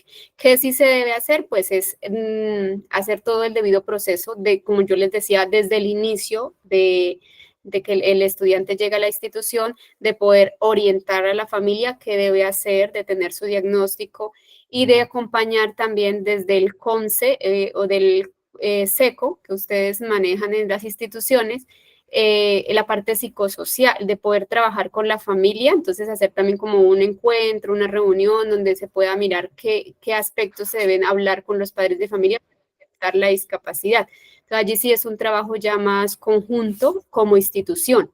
Entonces, apoyarse de la psicóloga de la institución y también del profesional de apoyo y de citar a esa familia que debe cumplir con ese requisito, pues de asistir a una reunión y empezar ese proceso de acompañamiento en la aceptación de la discapacidad. Eso sería un punto. Entonces, informarle del proceso con salud, pedirle que asista a las reuniones con el aspecto psicosocial. Si allí tampoco hay respuesta, entonces pedir o mirar dentro de la historia del estudiante cuáles son las redes de apoyo. Entonces, si es la mamita, entonces mirar si hay un familiar allí que también pueda citarse como al núcleo familiar y poder hablar también con el núcleo familiar e encontrar allí. Ya si después de tantas citaciones, documentos, la familia no responde, que ustedes tengan como el soporte debido documental de que hicieron todo lo pertinente, pues activar la ruta con ICBF porque está vulnerando el derecho y más de una persona con especial protección de la Corte Constitucional. Entonces allí tendrían ya todas las herramientas para poder activar ruta por ICBF. Y mientras tanto, voy adelantando el pie, disculpe. Sí, voy señor. adelantando el pie, o sea, ¿se hace o se hace? El PIAR se hace o se hace y en caso de que la familia pues no quiera de pronto acompañar procesos de adaptaciones en casa, de ajustes ya en casa, pues lo que se puede ir adelantando es en el colegio. Entonces ya, o sea, digamos nuestra parte, nuestra tarea es siempre hacerla al máximo, dejar las evidencias que nosotros cumplimos, notificamos, hacemos y cumplir con esa tarea nosotros. Y la familia pues ya tiene también su debido proceso ante la ley.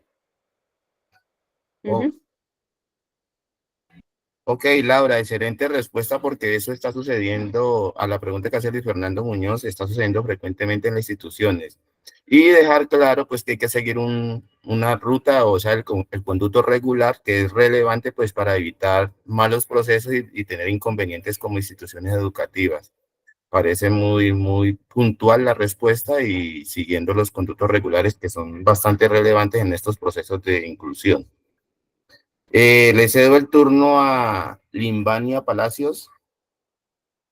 Sí, muchas gracias. Buenas noches a todos y todas. Yo lo que he analizado es que el decreto es muy bonito, importante que los niños estén incluidos y no integrados, porque una cosa es estar integrados y otra cosa es estar incluidos. Pero es una tarea muy ardua para el docente. Yo soy psicoorientadora de una institución y me ha tocado trabajar estos casos y veo que para el docente es muy dispendioso eso, puesto que el estudiante debe estar integrado, pero el docente debe preparar para si tiene 25 estudiantes, prepara para los 24 y prepara para si tiene un estudiante con necesidades educativas especiales. Y el docente no está capacitado, como lo han dicho mis antecesores, no está capacitado. Y en una semana que van los de Secretarías de Educación, esos funcionarios de apoyos que mandan a la institución, los mandan en septiembre o en octubre. Y en esa semana no van a capacitar al docente para para que atienda a ese tipo de población. Así ellos tengan el conocimiento y tengan las buenas intenciones. Porque en esa semana se dedican a lo del PR, con colaboración pues de los psicoorientadores. En mi caso, en mi institución se hace así, y a identificar también las situaciones que se les plantean frente a algunos estudiantes, a focalizarlos, ¿ya? Si hay algunas inquietudes en la institución sobre ciertos estudiantes. Entonces, ni el tiempo ni la disponibilidad que tengan los de apoyo que manda la Secretaría de Educación alcanza.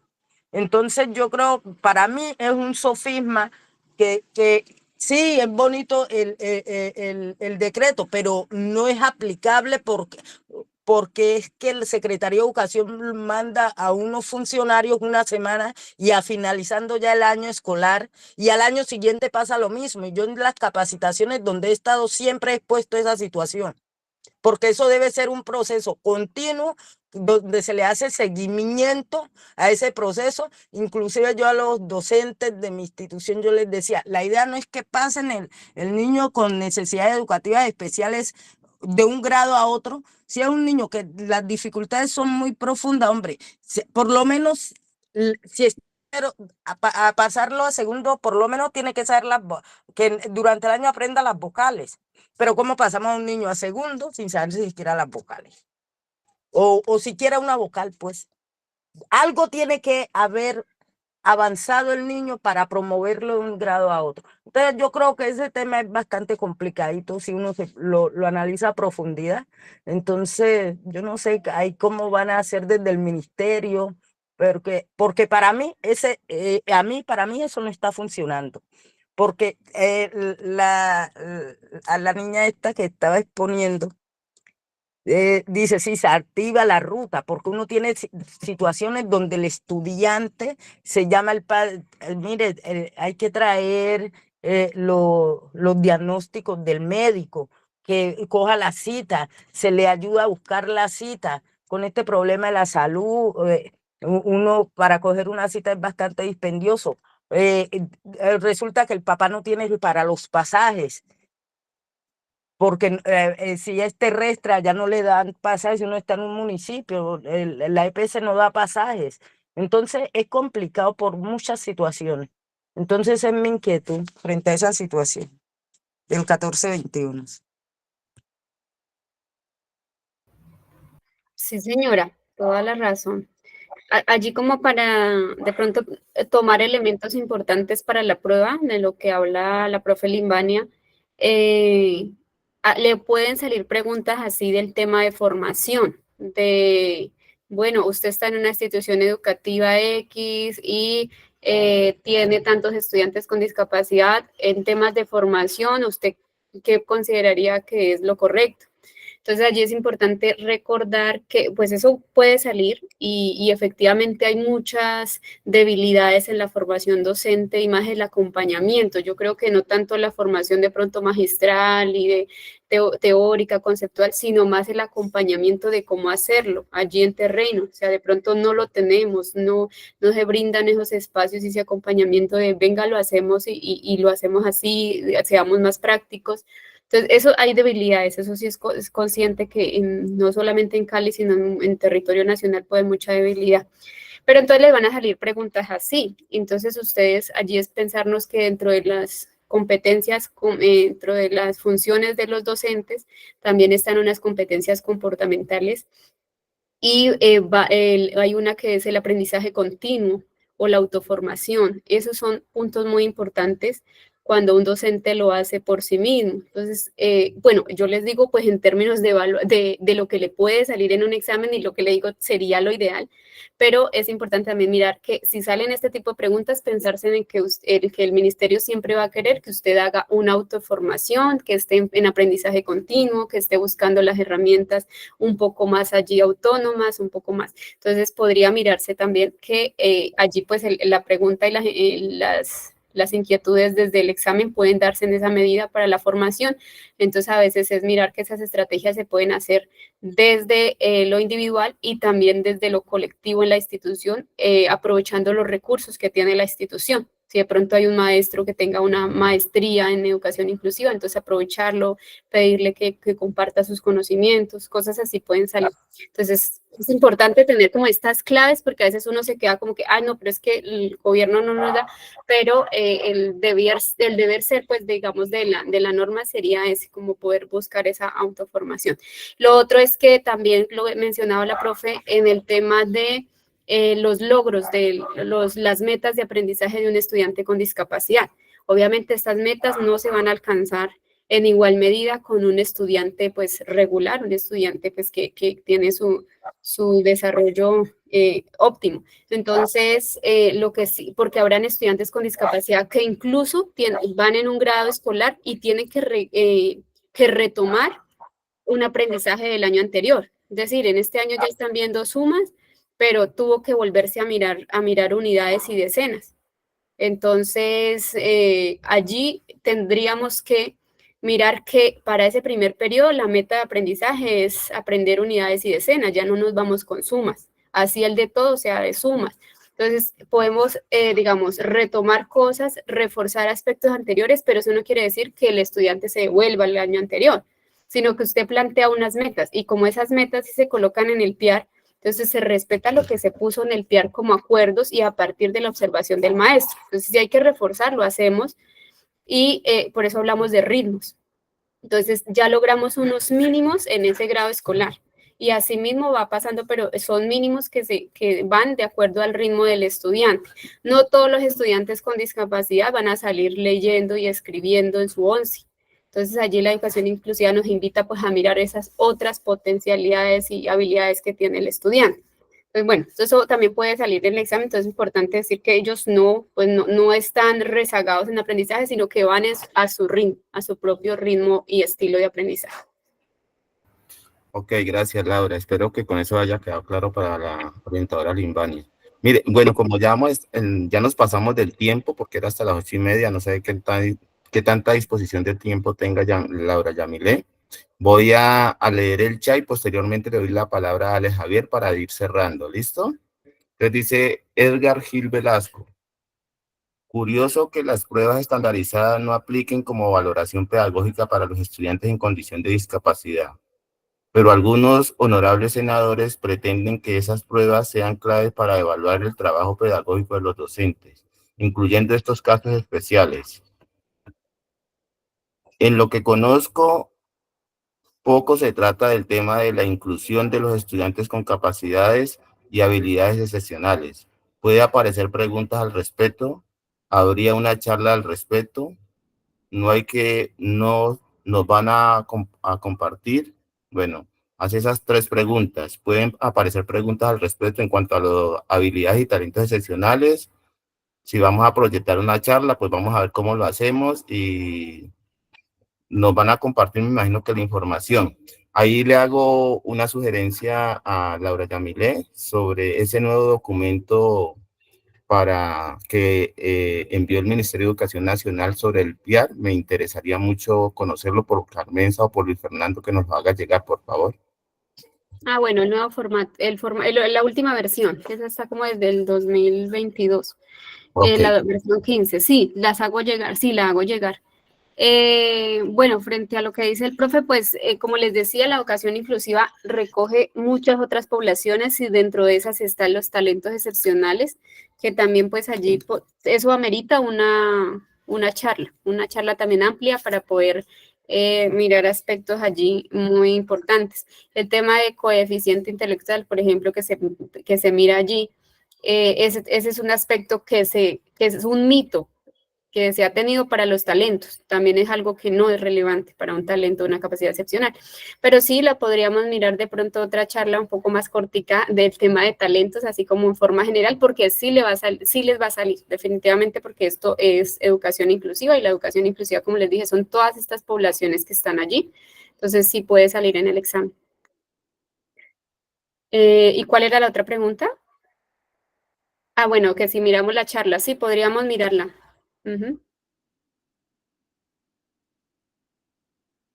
Ok, Laura, gracias. En cuanto a la parte de la grabación, si nosotros estamos organizando, por eso es importante que se registren para compartir las informaciones de las diferentes charlas, hasta el momento 6 charlas, para que ustedes puedan tener acceso a ellas.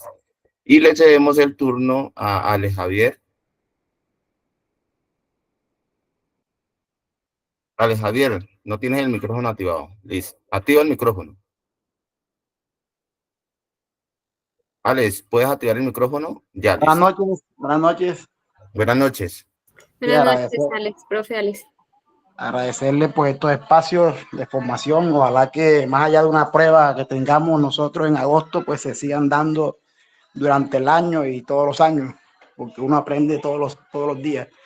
Bueno, mi pregunta va enfocada a un caso en particular de mi escuela. Yo soy acá de Cartagena, entonces yo tengo un caso particular. No sé si me voy a desviar un poquito del tema o me estoy adelantando, pero en la escuela hay un caso de un niño que es problemático, es agresivo, no deja dar las clases y si no estoy mal está en extra edad también. Y con él se ha hecho un debido proceso. Hemos hablado con los papás, la directora de grupo, la coordinadora, el rector, se ha hecho reuniones en cantidad hasta un punto que tomó una decisión el comité de convivencia de decirle al padre de familia que hiciera cambio de ambiente escolar del niño, porque en realidad, es más, se le cambió hasta de salón varias veces y nada, y sigue la misma problemática del niño, no deja de las clases, agresivo con los compañeros.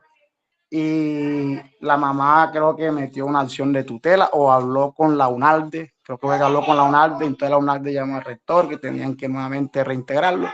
Entonces, ¿qué hacer en un caso de un niño de eso? Si es pertinente, si es legal de que la institución acepte a ese niño que ya se ha hecho el debido proceso, no una, sino como 100 veces, y él sigue con lo mismo. ¿Qué hacer en ese caso la institución o el rector o los maestros?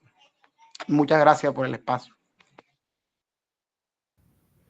Sí, pues allí entra un proceso de evaluar si todo lo que se consignó en el PIAT, el compromiso de cada actor, pues hubo cumplimiento, porque si hay de pronto alguna falencia desde la parte educativa del maestro o algo, pues allí ya entramos como a hacer reparación, ¿sí? Entonces decir, bueno, hay aspectos en los que no se cumplió y de que estaban dentro del PIAT y entonces hacer reparación. Pero si definitivamente todo funcionó bien desde la parte educativa y ya fue la familia o algo, yo creo el debido proceso está bien con el cambio de ambiente escolar. También es una posibilidad siempre y cuando se tengan los argumentos. Uh-huh. O sea, en Okay, ese caso el cambio de ambiente escolar estaría bien. gracias, Laura. Laura, también es importante dejar claro, es que a veces tenemos problemas con los ajustes que hacemos al currículo de los estudiantes, ¿no? A veces, por ejemplo, tú mencionas en el caso que comentaba la compañera Limbania, de que a veces les colocamos unas metas demasiado o unos niveles de competencia demasiado altos a los estudiantes que tienen, por ejemplo, problemas cognitivos o algunos que tienen problemas de trastorno en cuanto a la parte, como lo decía el compañero, la parte que tiene que ver con los intereses de ellos. Entonces, a veces nos desenfocamos de esa línea y eso hace que, por ejemplo, que el estudiante no dé los resultados que esperamos. Por ejemplo, me voy a tomar el atrevimiento de decir algo, no sé cómo vaya a parecer. Por ejemplo, a veces optamos por las valoraciones. Pensemos en las valoraciones que tenemos de 1 a 5, si es numérica o si es cualitativa con las letras. A veces pensamos que, por ejemplo, un estudiante de excelente nivel sacó la valoración más alta, pero no creemos que el estudiante con discapacidad pueda sacar esa valoración. Sí puede sacar esa valoración de acuerdo a lo que nos hemos propuesto como docentes y cuáles son los alcances que puede llegar él. O sea, en el nivel de él alcanzó lo que estábamos propuestos. De ahí la importancia de lo que mencionabas tú, conocer, por ejemplo, el diagnóstico del estudiante, también el contexto del estudiante familiar y el entorno de él, que eso permite pues agilizar todos estos procesos y darles garantía de un verdadero aprendizaje.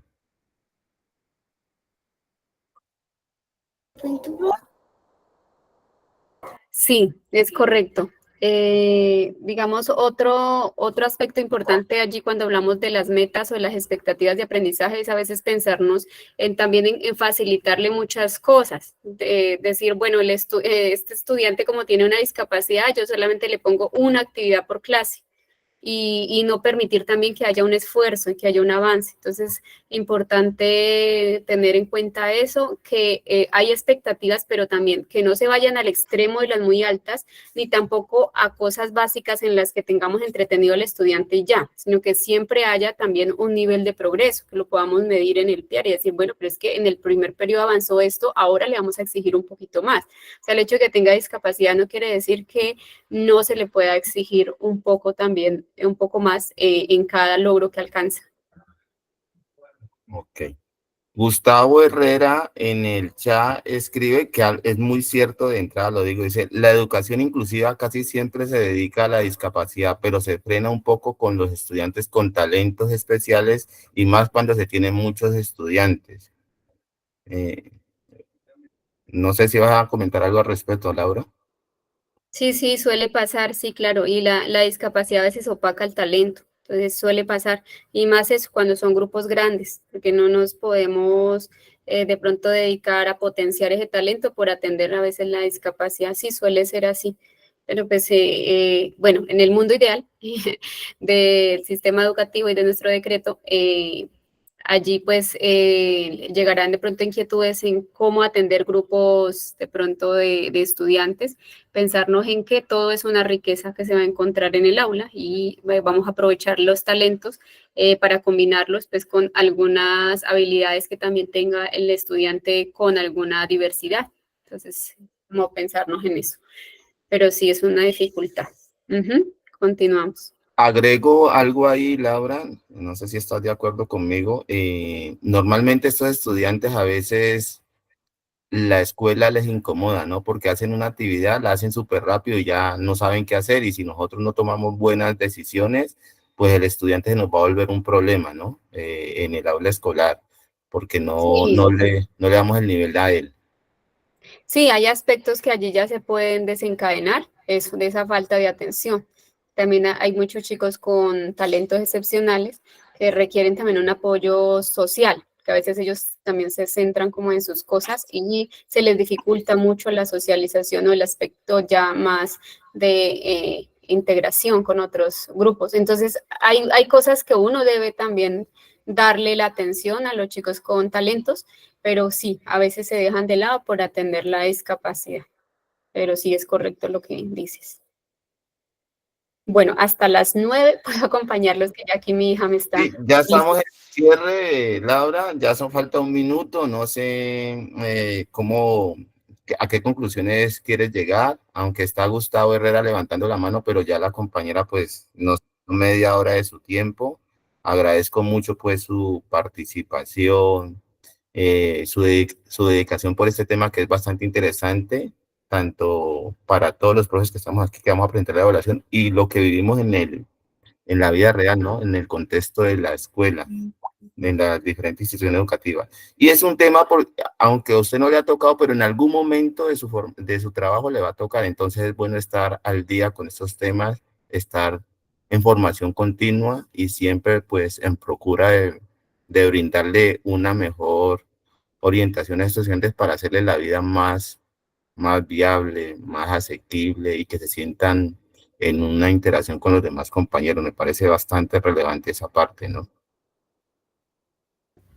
Sí, bueno, muchísimas gracias por la invitación. Pues allí es la recomendación en el tema del examen y de todo, pues es pensar que la educación inclusiva pues se tiene con la intención de que todo es posible.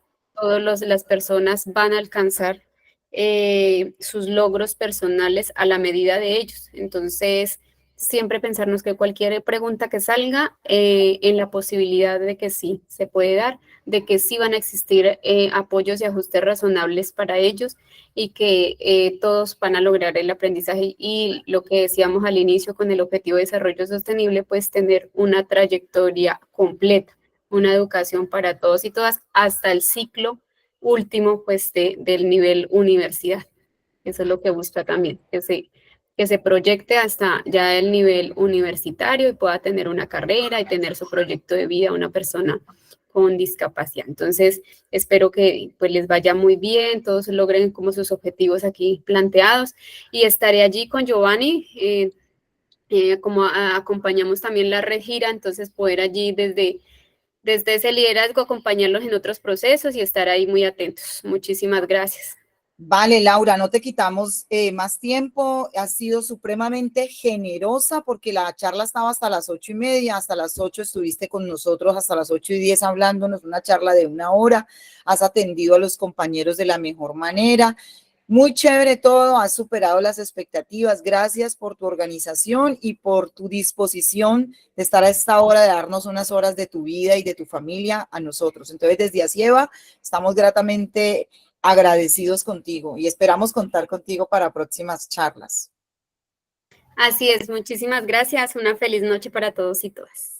Vale, Igual. compañeros, con ustedes quisiera decirles lo siguiente.